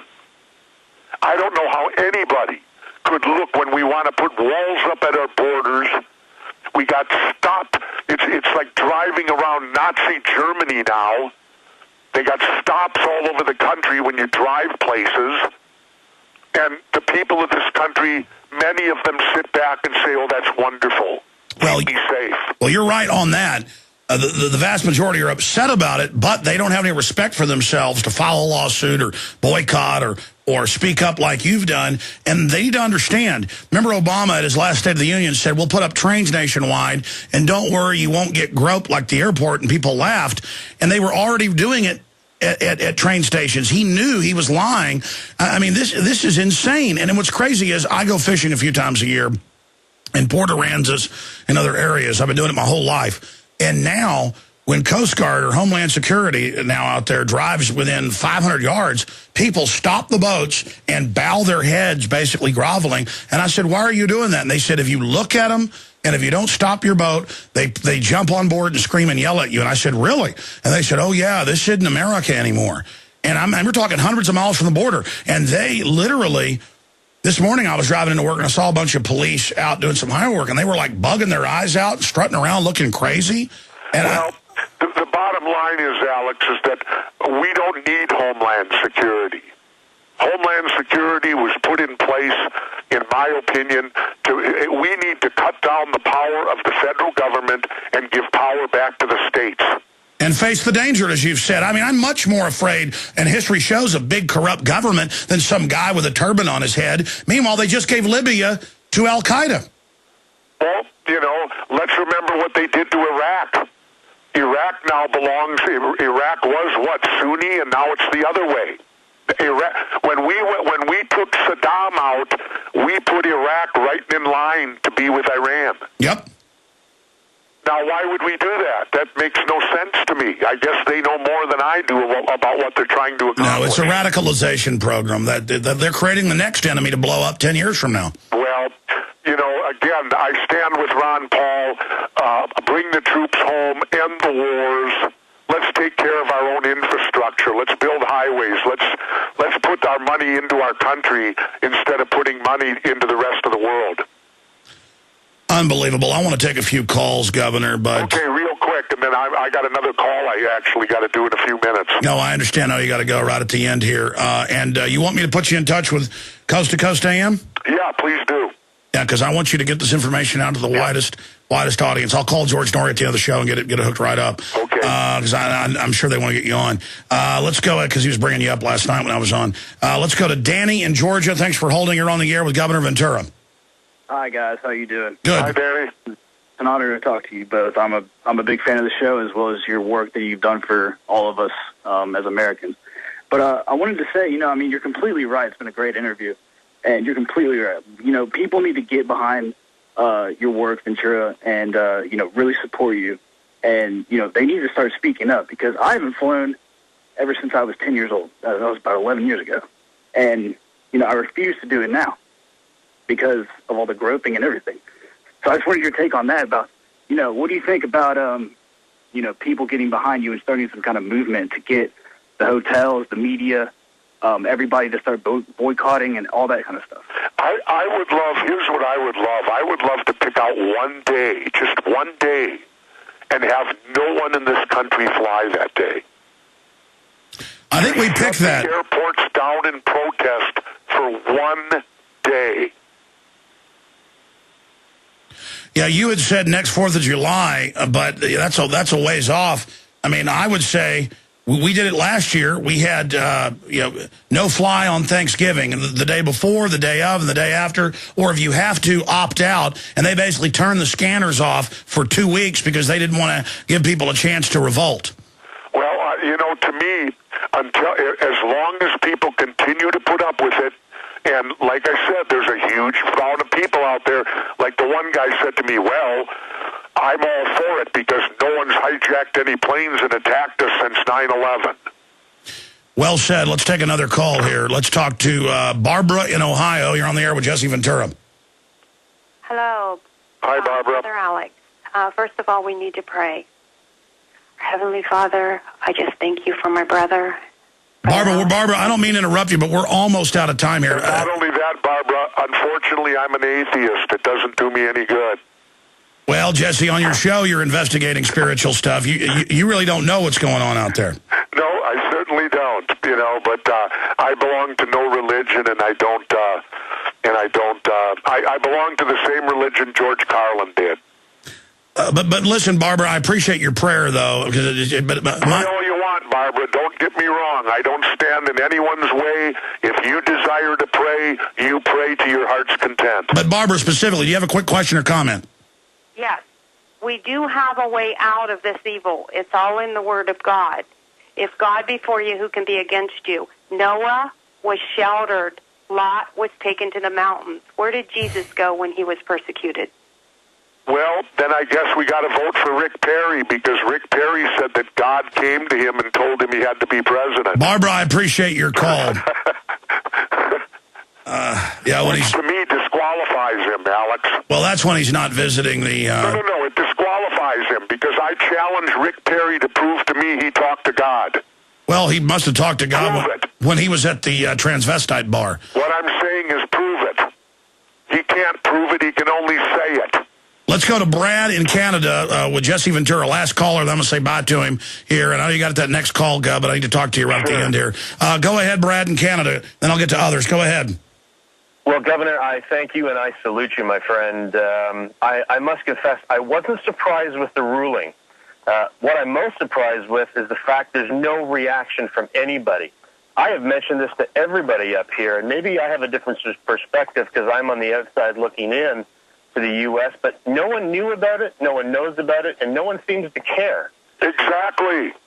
I'm going to stop you. I've had people all over come up to me and say, thank Jesse Ventura. I mean, I've had every guest I have on, rock stars, you name it, say thank him. I had people this weekend come up and say thank the governor. I had a friend I haven't seen in years show up down at our... but Alex, these are all the people that listen to you. And as big as your show is, there's still a lot of people out there that don't. No, I totally agree with you. My point is we got a lot of people starting to wake up, and we don't have a choice. We got to beat this enemy. Well, I agree. All right, caller, I appreciate your call, but in the minute... I appreciate it, too, but he's exactly correct. In the mainstream media didn't touch it. Half the country doesn't even know that I brought the lawsuit. Well, let's have all the listeners call talk radio, call national media, tell them, cover this. This is a big deal. Do we have a right to a jury trial? Either that or have them all call Judge Nelson and ask why I can't have a jury trial, why she has no courage. Because she's a political minion, a political sellout. Governor, we've only got about 45 seconds left. Look, you've thrown down the gauntlet. You're telling the media, get the story straight, correct, about you giving up your U.S. citizenship. Oh, absolutely. I did not ever once say I was giving up my citizenship. I merely said I was going to apply for Mexican citizenship and have dual citizenship. There is nothing wrong with that, considering that I do spend a great deal of time in Mexico.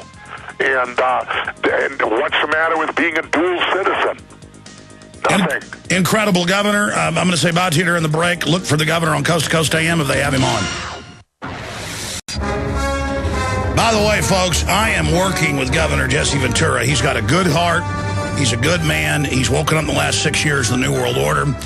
And in his show this season, he's starting to investigate kind of the occult and things. And I think he'll come around on the fact that he just doesn't like organized religion telling him what to do and all the hypocrisy. But he's a good guy, and I appreciate Barbara trying to pray for him, but I knew he wasn't going to want that. because he's tired of all these Christians launching wars and all this. But that's the system doing that in Christians' names. And I mean, I think that I've seen Ventura really grow by light years. And he's grown in ways I haven't grown. I'm not up here on some high horse saying, but I mean, look how far he's come. I mean, he's really standing up, and we appreciate that. I've got Bill in Connecticut, Justin in, I don't know where Justin's calling from. He didn't tell us, so that's fine. And we've got 1310 AM New York listener, Daniel. We'll get to him, Chris in Florida, and others. We'll get to everybody here coming up with Max Keiser. But that's big news. I mean, he's a big political figure. He's got a lot of political weight and name recognition. He's very libertarian and conservative when it comes to fiscal issues. I don't agree with some of the issues. But the point is, he'll take on the New World Order. He'll take on their police state. And he can really be informed. But if I had more time to really work on Ventura, he'll always look at information. If I had more time, that's somebody I could really fully, I think, get around to our way of thinking. I don't want to get into it all on air, but Ventura does not associate with a lot of people personally. He doesn't give hardly anybody his home phone number. He doesn't really, he's kind of a loner. And he likes me for whatever reason, and we actually have discussions and talks and are friends and debates about things. And he's a good guy. I can tell you he's got a good heart. And I don't want to compare him to Saul of Tarsus and the Saul moment, because he's not hunting down good people. He is a good person. But I think he's going to have the Saul of Tarsus on the road to Damascus moment. In fact, I know he is in my heart. And so, I pray for Jesse Ventura. I pray for Ron Paul. I pray for other people who I know have good hearts, who I've met and I've talked to and I've watched for a long time. Obviously, Ron Paul is somebody who I'm about 100% lined up with. About 99%. I know Ron Paul's really smart and knows the truth about 9/11. I mean, I know he knows about Mossadegh, he knows about stage stuff, but he said before, and he's been asked, why don't you get into this? He goes, I haven't had time to fully get into it. I'm covering a lot of other issues. And I understand why he's doing that. It's a strategic decision to not get into that tar baby. But you can't get better than Ron Paul. I would support Ron Paul over Jesse Ventura for president. But you notice Ventura defers and says, I'll be his VP. I'm ready. I mean, that's what you want. Just because he would add so much pizzazz and electricity to everything and would bring all the libertarians and a lot of liberals and people over. Ron Paul, though, doesn't compromise much. And I don't know if he would probably sit down with Ventura if he did choose him as VP and go over a lot of issues. You're going to support me on this, and that, right? It's a complex issue, but I know Ventura, and I know he's good. And there's a lot of goodness in him. And I don't want to get off in a long discussion about it. It's just, that's big news, because I finally found the full, and I should have even had one of my writers do a story on it. I finally found the full press conference. He didn't say that. He said, well, I guess I'll spend more time in Mexico, or I could just, try to get citizenship down there, and be a dual citizen.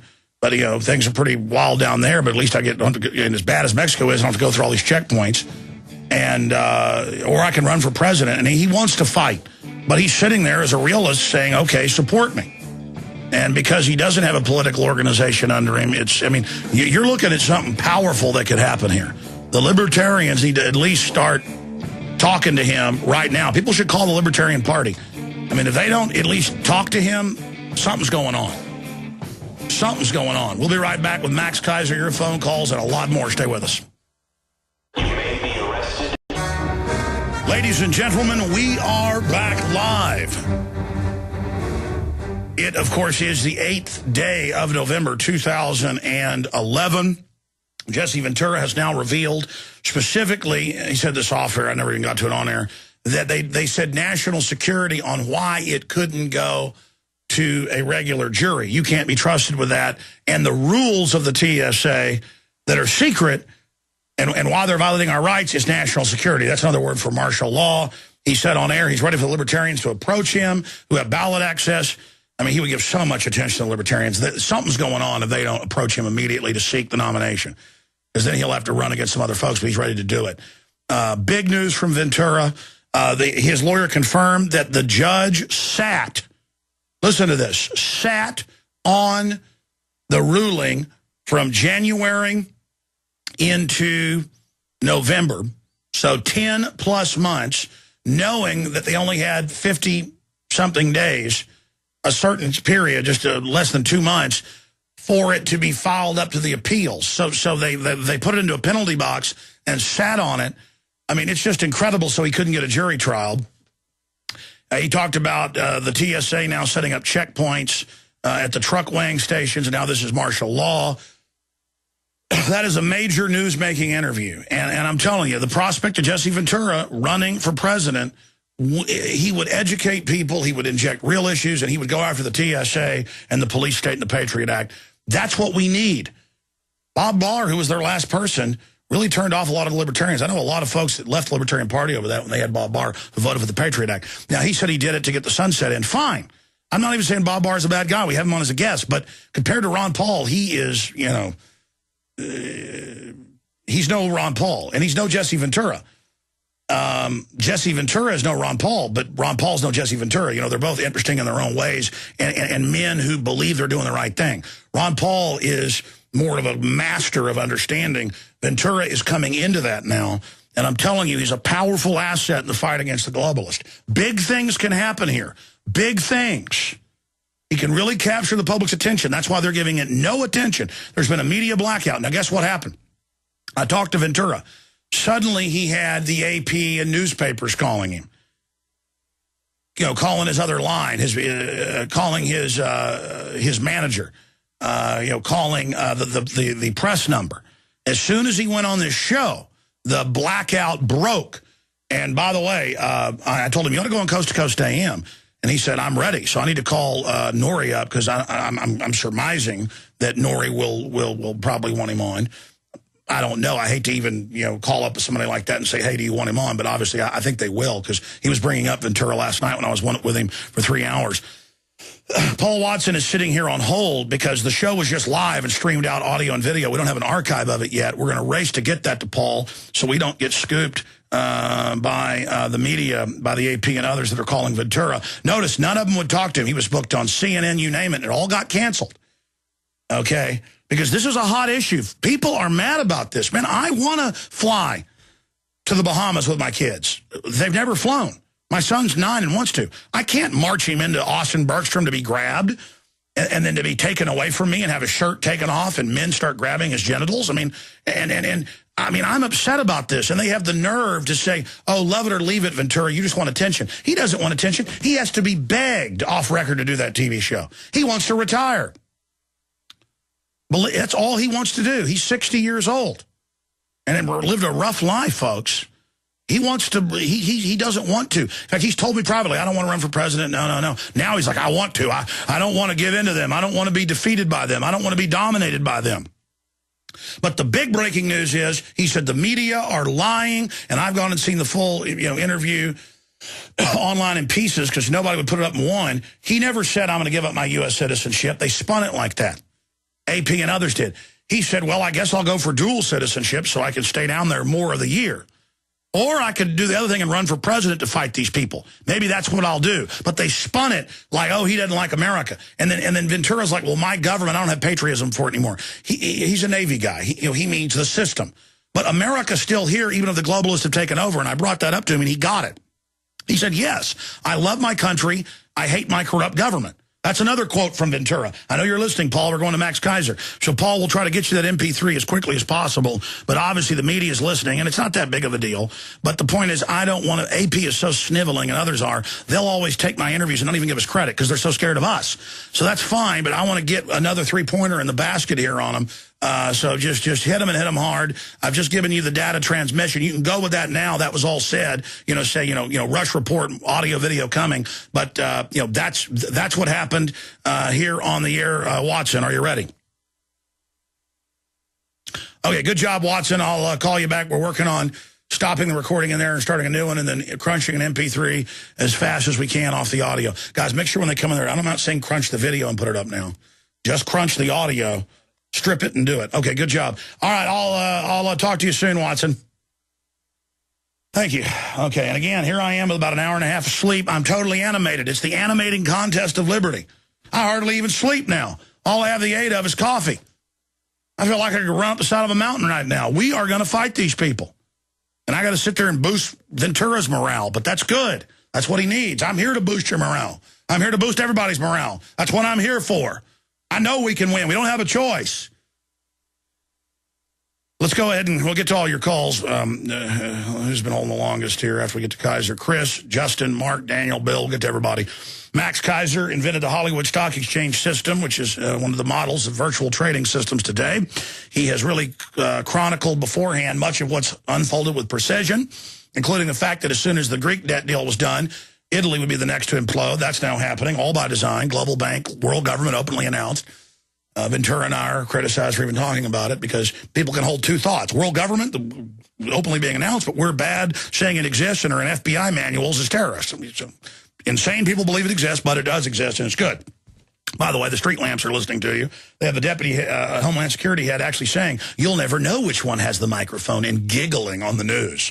I mean, we have reached just absolute globalist frothing level by these people, just entering into just them doing victory dances on us, spitting in our face, groping our women and children, just laughing and snickering. I've got the article right here. DHS official says you will never know if streetlights were spying on you. I mean, this is, you never know if Big Sis is watching. This has just entered total insanity. Nero, suicide banker, destroying the whole system, as Max Keiser says. He joins us to break down everything that's happening. But before we get into what's happening in Europe and how this affects us, you're over in France. We appreciate you, Max Keiser, maxkeiser.com. What is your view on the whole TSA situation, killing $40 billion a year in travel, the restaurant, the travel associations, the hotel associations for a year, begging the scum government to stop this since last November. And their answer is, we're setting it up on the highway and we're going to grope your wife's breast there. And if you don't like it, a SWAT team will slaughter you and your family.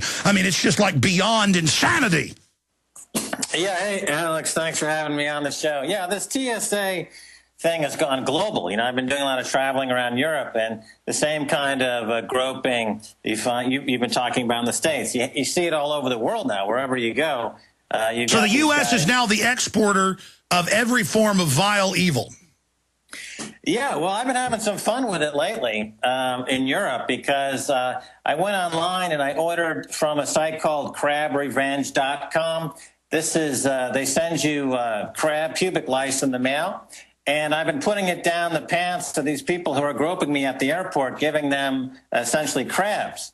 So as they grope me, I've been putting this basically wet sand. I just kind of let that loose in their direction, and I give them lice.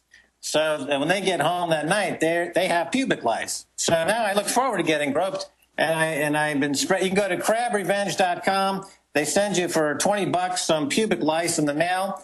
And you just use it at the airport and sprinkle it on the groper. Is this a joke?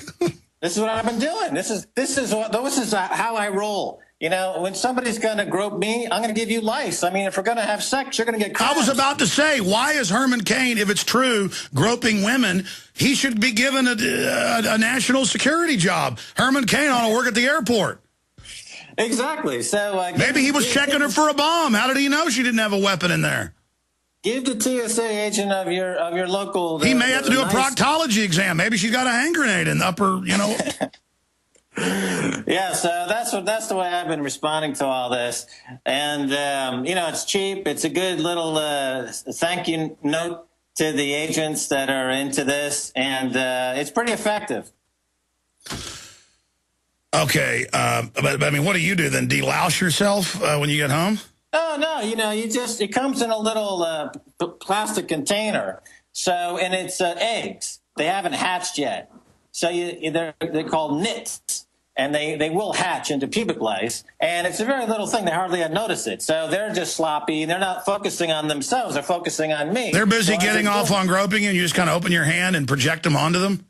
Yeah, just kind of let that slip, you know, in any kind of open pocket or something. And those pubic lice they'll find their way to the pubic area, and they'll have a case of crabs the next morning.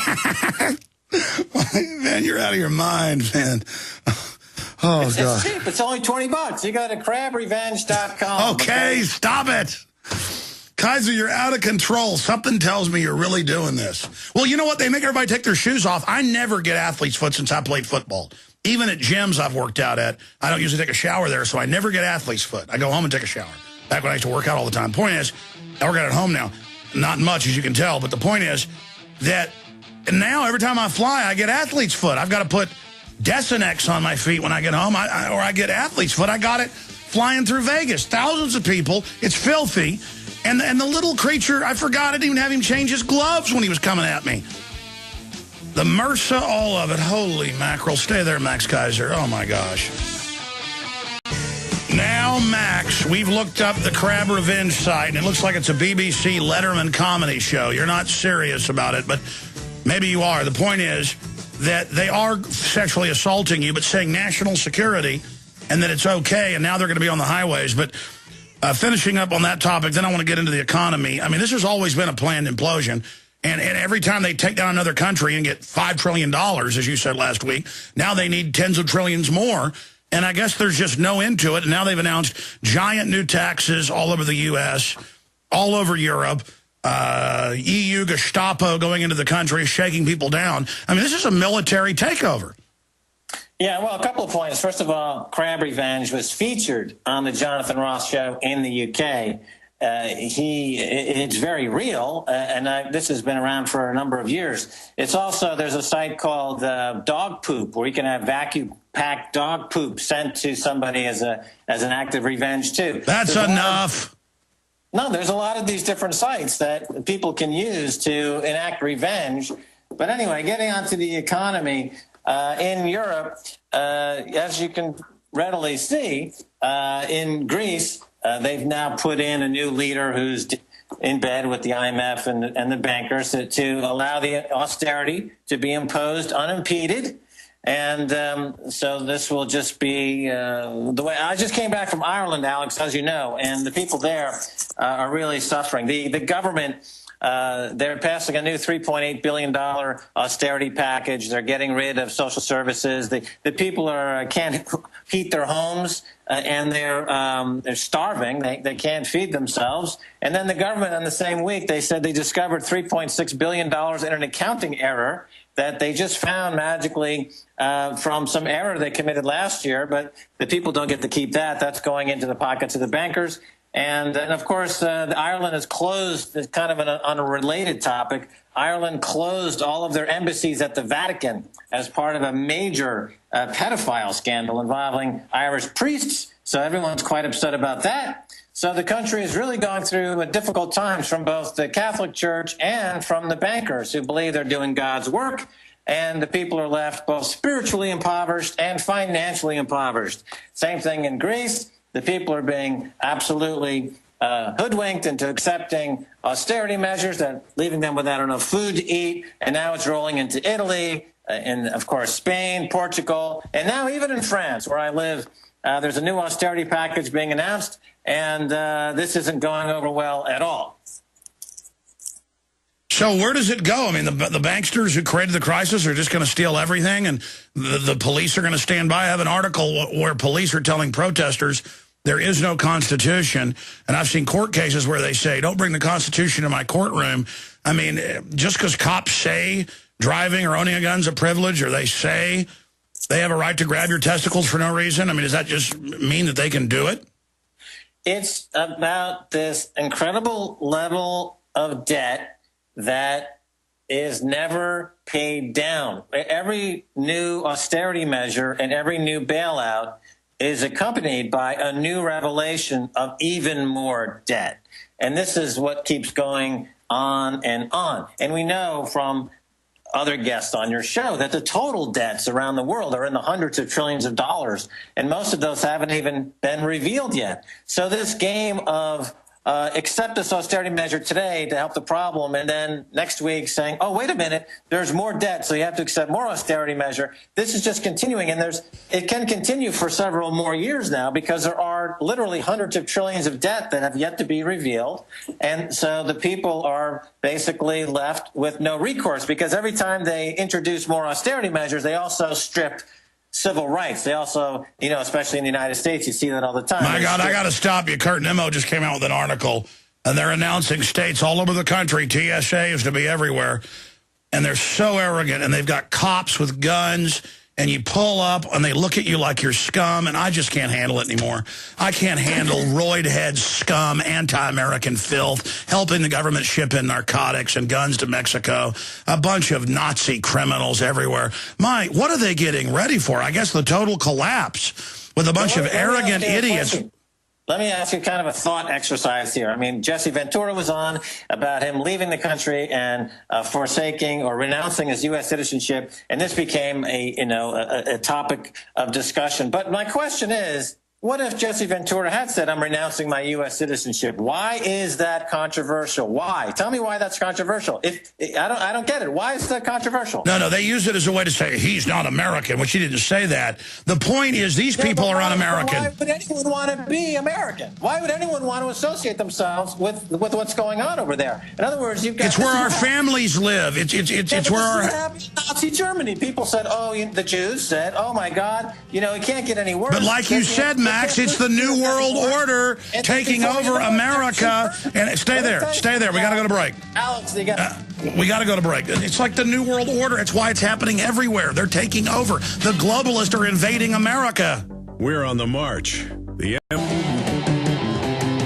be going to your phone calls here in a moment. And also, Max was chomping at the bit to talk, so we'll go to him in a moment.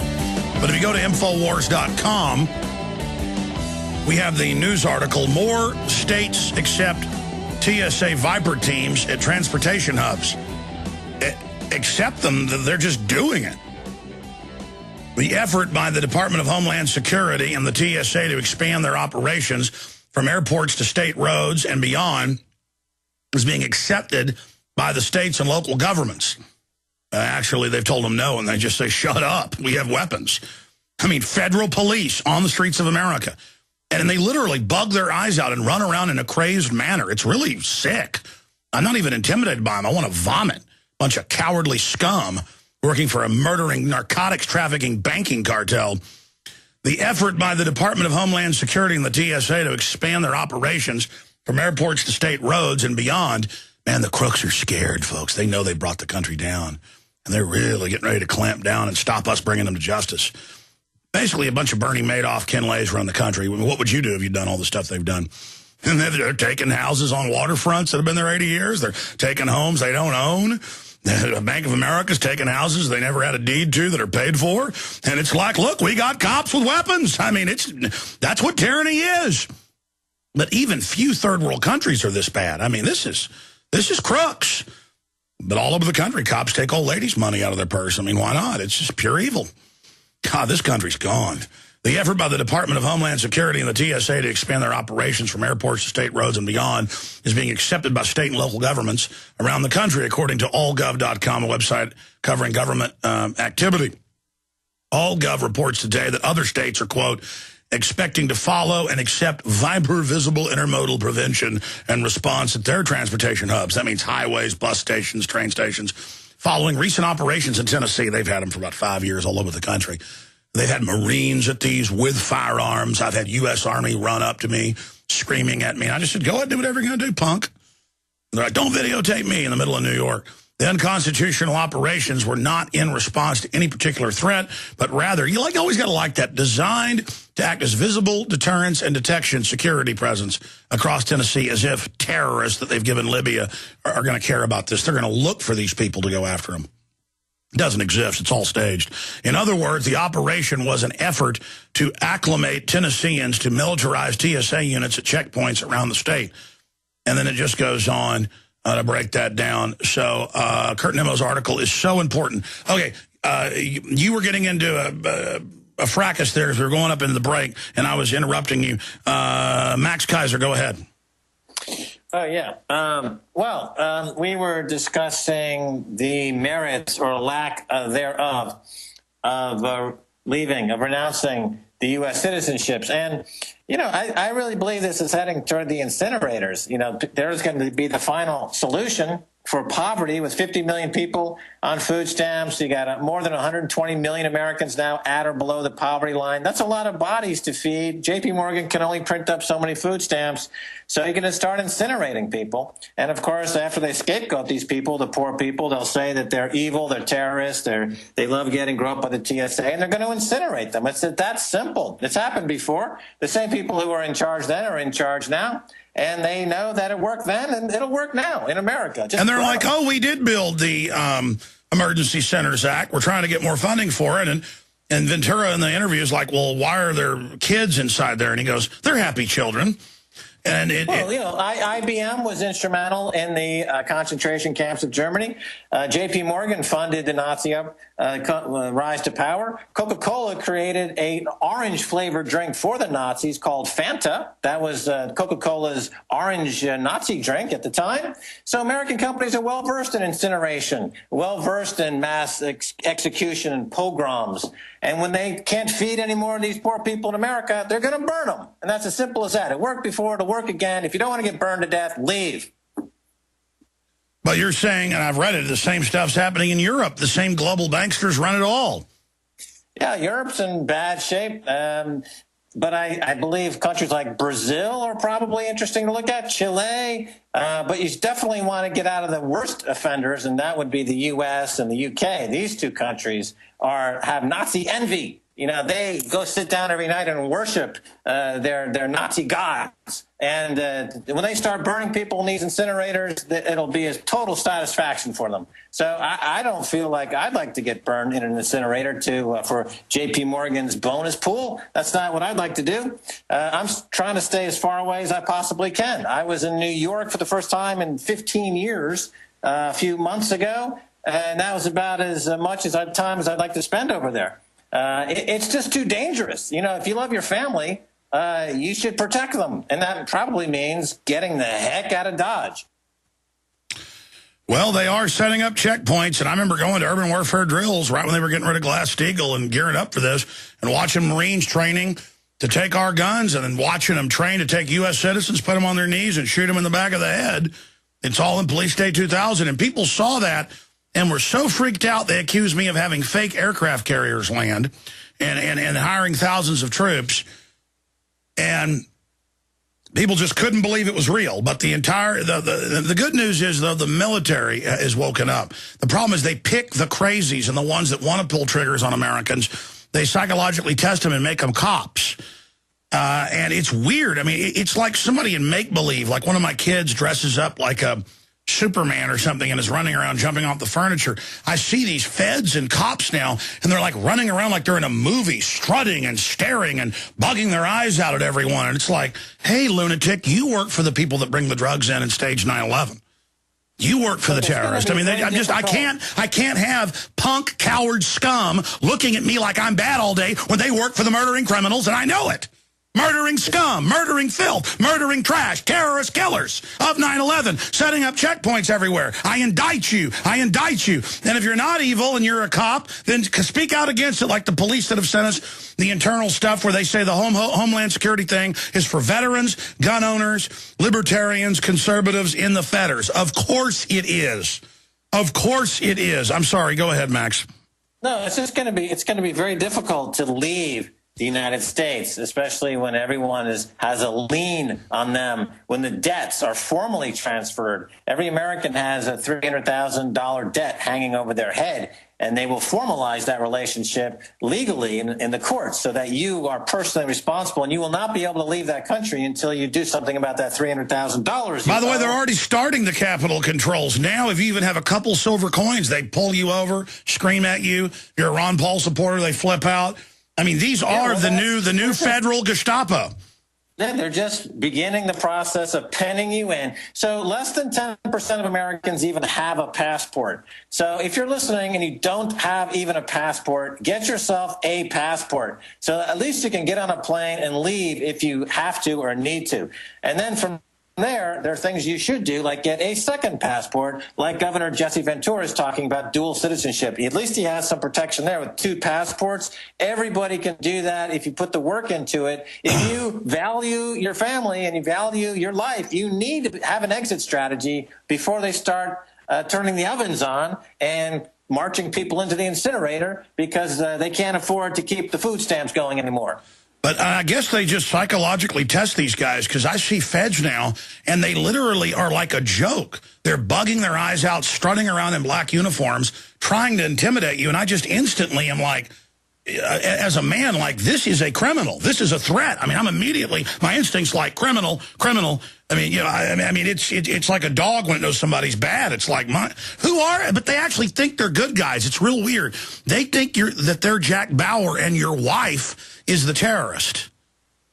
Look, as you know, every study going back many years shows that if you give people just a little bit of authority, they tend to run with it and become megalomaniacs very quickly. And this is what happens when you give people who are not adequately trained a gun and a little bit of authority. Now they're suddenly think that they are all-powerful, all-knowing megalomaniacs, and the obvious results are in place. So this is not the way to build an economy. It's not the way to secure a nation. It's not the way to build goodwill, and it's not the way to compete. Nobody wins except the contractors and the mercenaries who finance the Gestapo in America. And this is playing out in real time, and nobody can doubt it at this point. So, again, if you value your life, you need to figure out an exit strategy. Yeah, well, I'm going to stay with my wife and children, and I'm going down with it. And I'll be here warning people to the last minute, and this is not Nazi Germany. This is not Russia. And these people will be... the Jews said the same thing, Alex, all the way to the end. They all were convinced that it couldn't get any worse, and that somebody would save the day, and it didn't work, and 6 million were burned and slaughtered and killed, and gypsies and Jews and homosexuals. Now in America, we got about 30 or 40 million people on the chopping block. They got to go. We can't feed them anymore. We don't have the money. Too much debt. And we need the final solution, so they're going to get rid of them. And the same people in charge then are in charge now. If you value your family, you need to get out. Yeah, they're actually going to go after the middle class and rob everybody. That's actually what the Nazis did.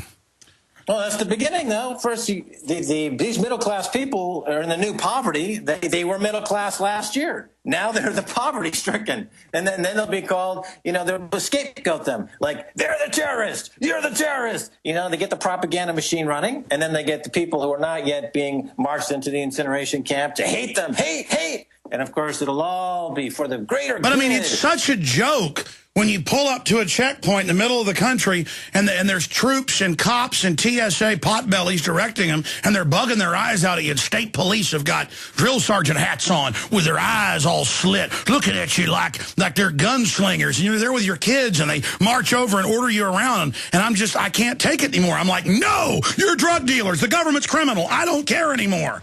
I can't take it anymore. I can't take it. I can't take it. I can't take them anymore. They're terrorists. They're murderers. They're drug traffickers. They're scum. They're Nazi, commie, absolute filth, and I see them, and I'm calling them out. That's what I'm saying. Now, I predict this, that with a very short period of time, you're going to find people tagged with the GPS monitor, which will be the equivalent of the Star of David. Remember, in Nazi Germany, they had to wear the yellow Star of David. They've already tagged your cell phone, your name, your face scan. That's right. So isn't that the exact same thing as being tagged by Nazi Germany with the yellow Star of David? They have tagged you on your GPS monitor as undesirable. That's another major step toward marching people into the incinerator. Listen, I was flying out of Austin a few weeks ago, and I thought it was a joke. A gray-haired TSA guy goes, one guy goes, hey, Alex, like your show. And I'm going, okay. And the other guy goes, this guy's a troublemaker, and tried to intimidate me. And it was like a little kid, but they're acting tough. This guy's a troublemaker. And he did this look at me. You could tell the guy was just a sack of weak garbage. And I thought it was a joke, and I was like, huh? And he was like, yeah, where you going? And I was just like, you are a sack of trash. You are a cowardly worm. You must have a hellish life. You can't get a woman. I guarantee it. You're a loser. And you'll always be a loser no matter what anybody says. You were born a loser, and you are a loser, and you're an American filth. And we're going to take this country back, and you're going to be brought to justice along with your banker bosses. Well, you know, the victims, again, of Nazis were citizens of Germany. They were full-fledged citizens with a huge long-term history of adding to society, of fighting in the wars, being part of the community. But suddenly, because the powers that be needed a bunch of money to fund their overseas military adventures, it wasn't Afghanistan or Iraq or Bahrain or another, it was Poland and France and other at the time, and they needed that money, so they said, you know, we're going to seize all your money, we're going to put you a little star on your arm, around your arm, and when we can't feed you anymore and get the slave labor from you, we can't feed our prisons anymore, we're going to incinerate you. Now, that's the exact progression we're going to see in the U.S. By the way, they admit Homeland Security has actually ordered giant body incinerators. That's been in the news. It was in the for a weenie roast. What, they're going to cook their weenies out there and have a marshmallow roast? No, I'm not joking. It was in the Rocky Mountain News before it closed down. It was about 8-9 years ago that Homeland Security, they said, for doing bio attacks, has ordered a bunch of big industrial incinerators. Look, there's too many people on food stamps in America. There's over 50 million. J.P. Morgan runs the program. They fund it through deficit spending. But as you know, J.P. Morgan's balance sheet's about to blow up. And the same thing with Goldman Sachs is about to blow up. This company, MF Global, that was run by an ex-Goldman Sachs guy, John Corzine, he leveraged the company up 50-1, blew it up. And yeah, but America's waking up. Europe's waking up. Berlusconi had to resign. I don't see them getting away with all of this. I think we should have faith here and stare them down. Who's going to prison? Who's going to prison? Not nobody. Bernie Madoff, you know, he went to prison. But other than that, unlike the 1980s, over 1,500 bankers went to prison thanks to William Black's investigation, putting those bankers behind bars. This time, the situation's 60 times worse. And so far, we've had maybe one guy go to prison, Bernie Madoff. That's it. There's no FBI staffing doing this. When they were pursuing the S&L crisis, they had over 2,000 FBI agents. Here, they've got less than 20 FBI agents, something on the order of that scale. They're not even going after these guys. There's no retribution for these guys. They are laughing. You know, the traders in Chicago stick their head out the window at the Occupy Chicago movement. They throw applications to McDonald's down on their protests, not signaling that the CME and the Chicago Board of Exchange were caught last week red-handed, defrauding customers, commingling accounts, manipulating markets, stealing egregiously from the system and from all their accounts. And these are the people that are telling the Occupy Wall Street movement on the street to go get a job. These people are committing massive fraud every single day. You've got. I know, and now they're announcing they're going to crack down. I want to. He's a major fraudster, Gary Gensler at the CFTC. This SEC is caught and basically engaged in massive fraud every single day. What about the announcement today? Let me stop you for a minute. It's coming out here in Reuters. Bank of America preparing for Chapter 11, and they say it looks like they may be preparing for it, and they've moved that $79 trillion in derivatives over to the FDIC, so I guess we're going to have to pay for that, but that's not welfare. $79 trillion, that's right. That's $79 trillion in debt that's moved from the investment bank Merrill Lynch that took these outrageous bets that lost. They put it onto the taxpayer now to bail that out. That's what I'm saying, Alex. That's $79 trillion. The entire GDP of America is $13 trillion. How is the population is 300? And the cops don't care. The bureaucrats don't care. They think they're going to squeeze enough money out of the public to keep this going, and then they're going to wake up in a destroyed country.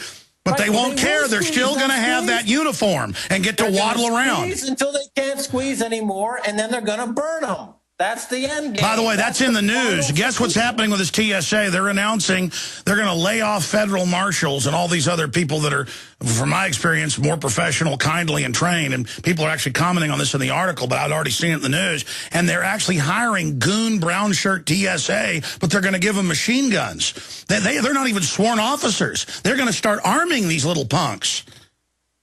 Well, I'd go long, machine gun manufacturers and prison operators like Corrections Corps of America. On your show last year, I said buy the stock in the low teens. I think it's doubled since then. Yeah, if you want to take advantage of the casino gulag that is America, buy these stocks that profit directly from the concentration camp. Well, that's the next thing. They're going to fire most of the cops. So just get ready for that. They're going to have just nothing but just psycho goons running around. We'll be right back. Calls straight ahead with Max Keiser. Introducing Folks, they cunningly sold the good old boys on the fact this whole police state was for Arabs and manipulated them through racial issues.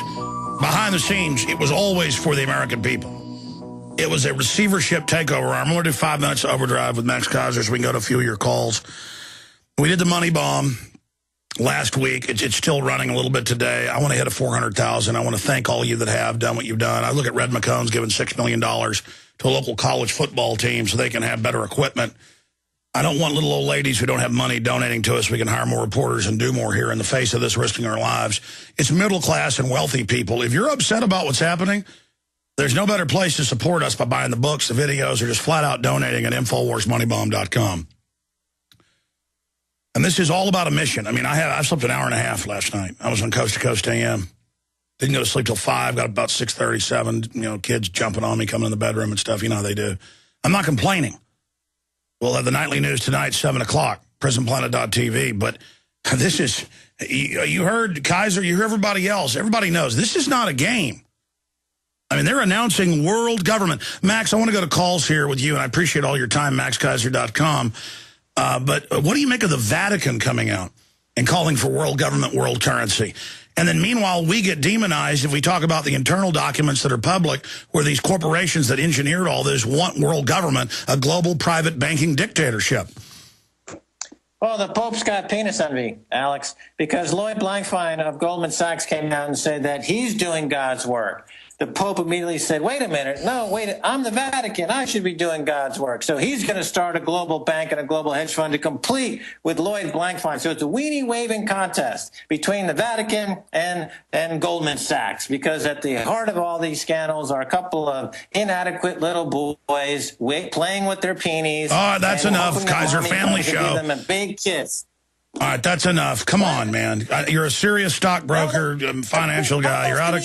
Look, caught up in a major scandal in Ireland for pedophilia. The Irish government had to take their embassies out of the Vatican. They're caught up in this global pedophilia scandal. The Pope says nothing. The Murphy report is clear that they're engaging in pedophilia all over the world. The Vatican says nothing. Then they're going to start a world bank and a world currency. Why? Because Lloyd Blankfein said he was doing God's work? What an immature little baby that Pope is. He should be put over somebody's lap and spanked.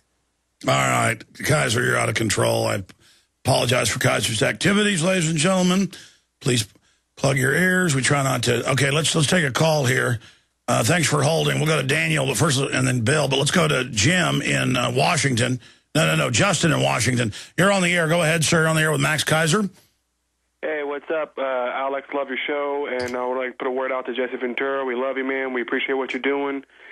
And I just thought of a campaign ad for TSA to hurt against them, but TSA, stop groping people. The Vatican hates competition.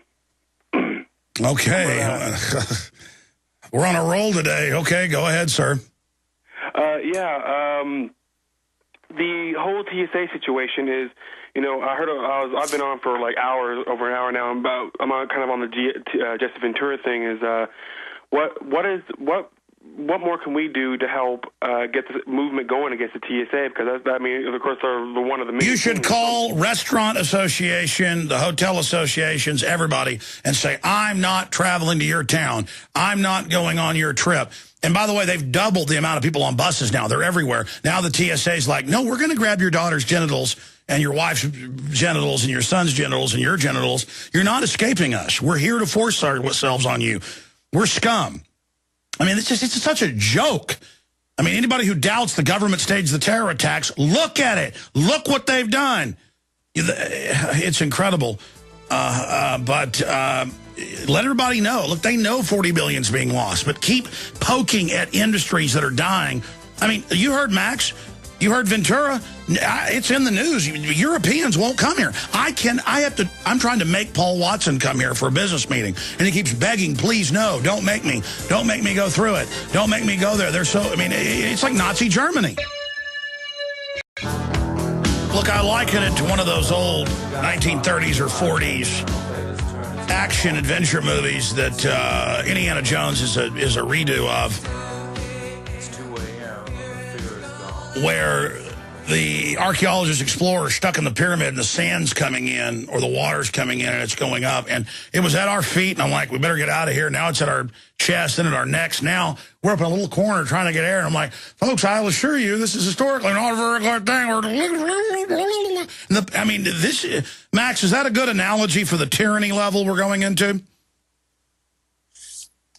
Right, it's the boiling frog syndrome. You know, the boiling frog is sitting in the pot with the water, and the heat goes up, and he thinks about jumping out, and the heat gets a little hotter, and he thinks about jumping out, and before you know it, he's cooked. He never jumped.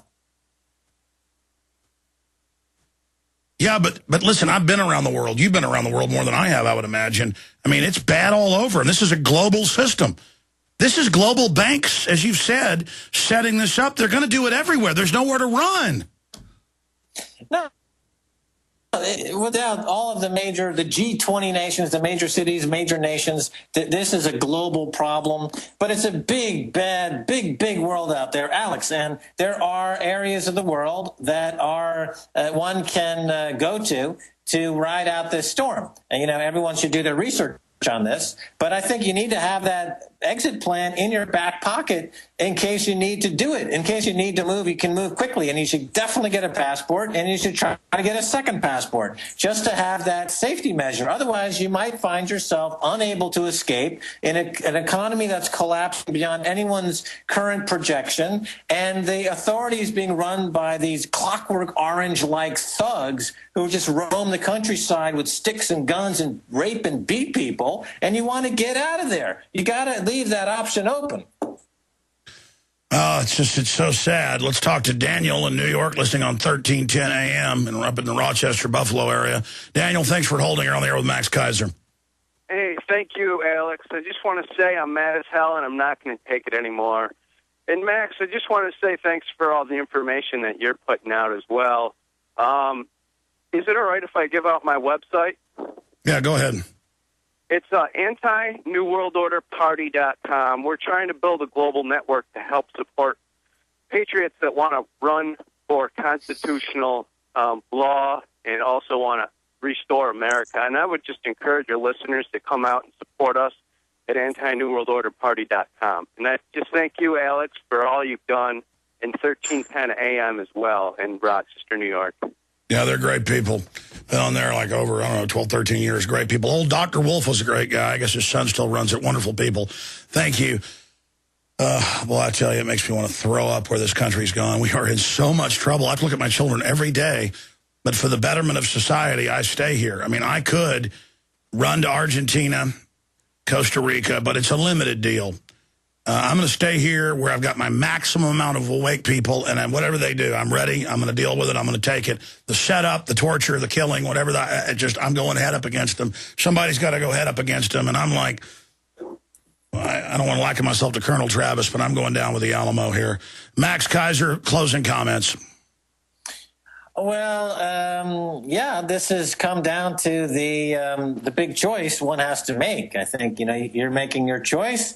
I think other people will make a different choice. But it's unfortunate that the situation has gotten so bad that for the vast number of people in the U.S., the best choice that they can make is to leave the country as a way to save themselves and their families.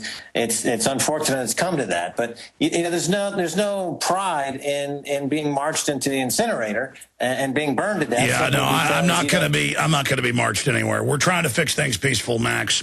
We're here alerting the people to get ready to defend themselves. We're here. You're always saying, look at history, look at history. That's what I'm saying, that the same people that happened to 50, 80, 70 years ago, they thought the same thing as what you're saying. It can't happen, but it did, and the same people are in charge, so why would it be any different? Incredible interview, Max Keiser. God bless you. We'll talk to you soon. All right, buddy.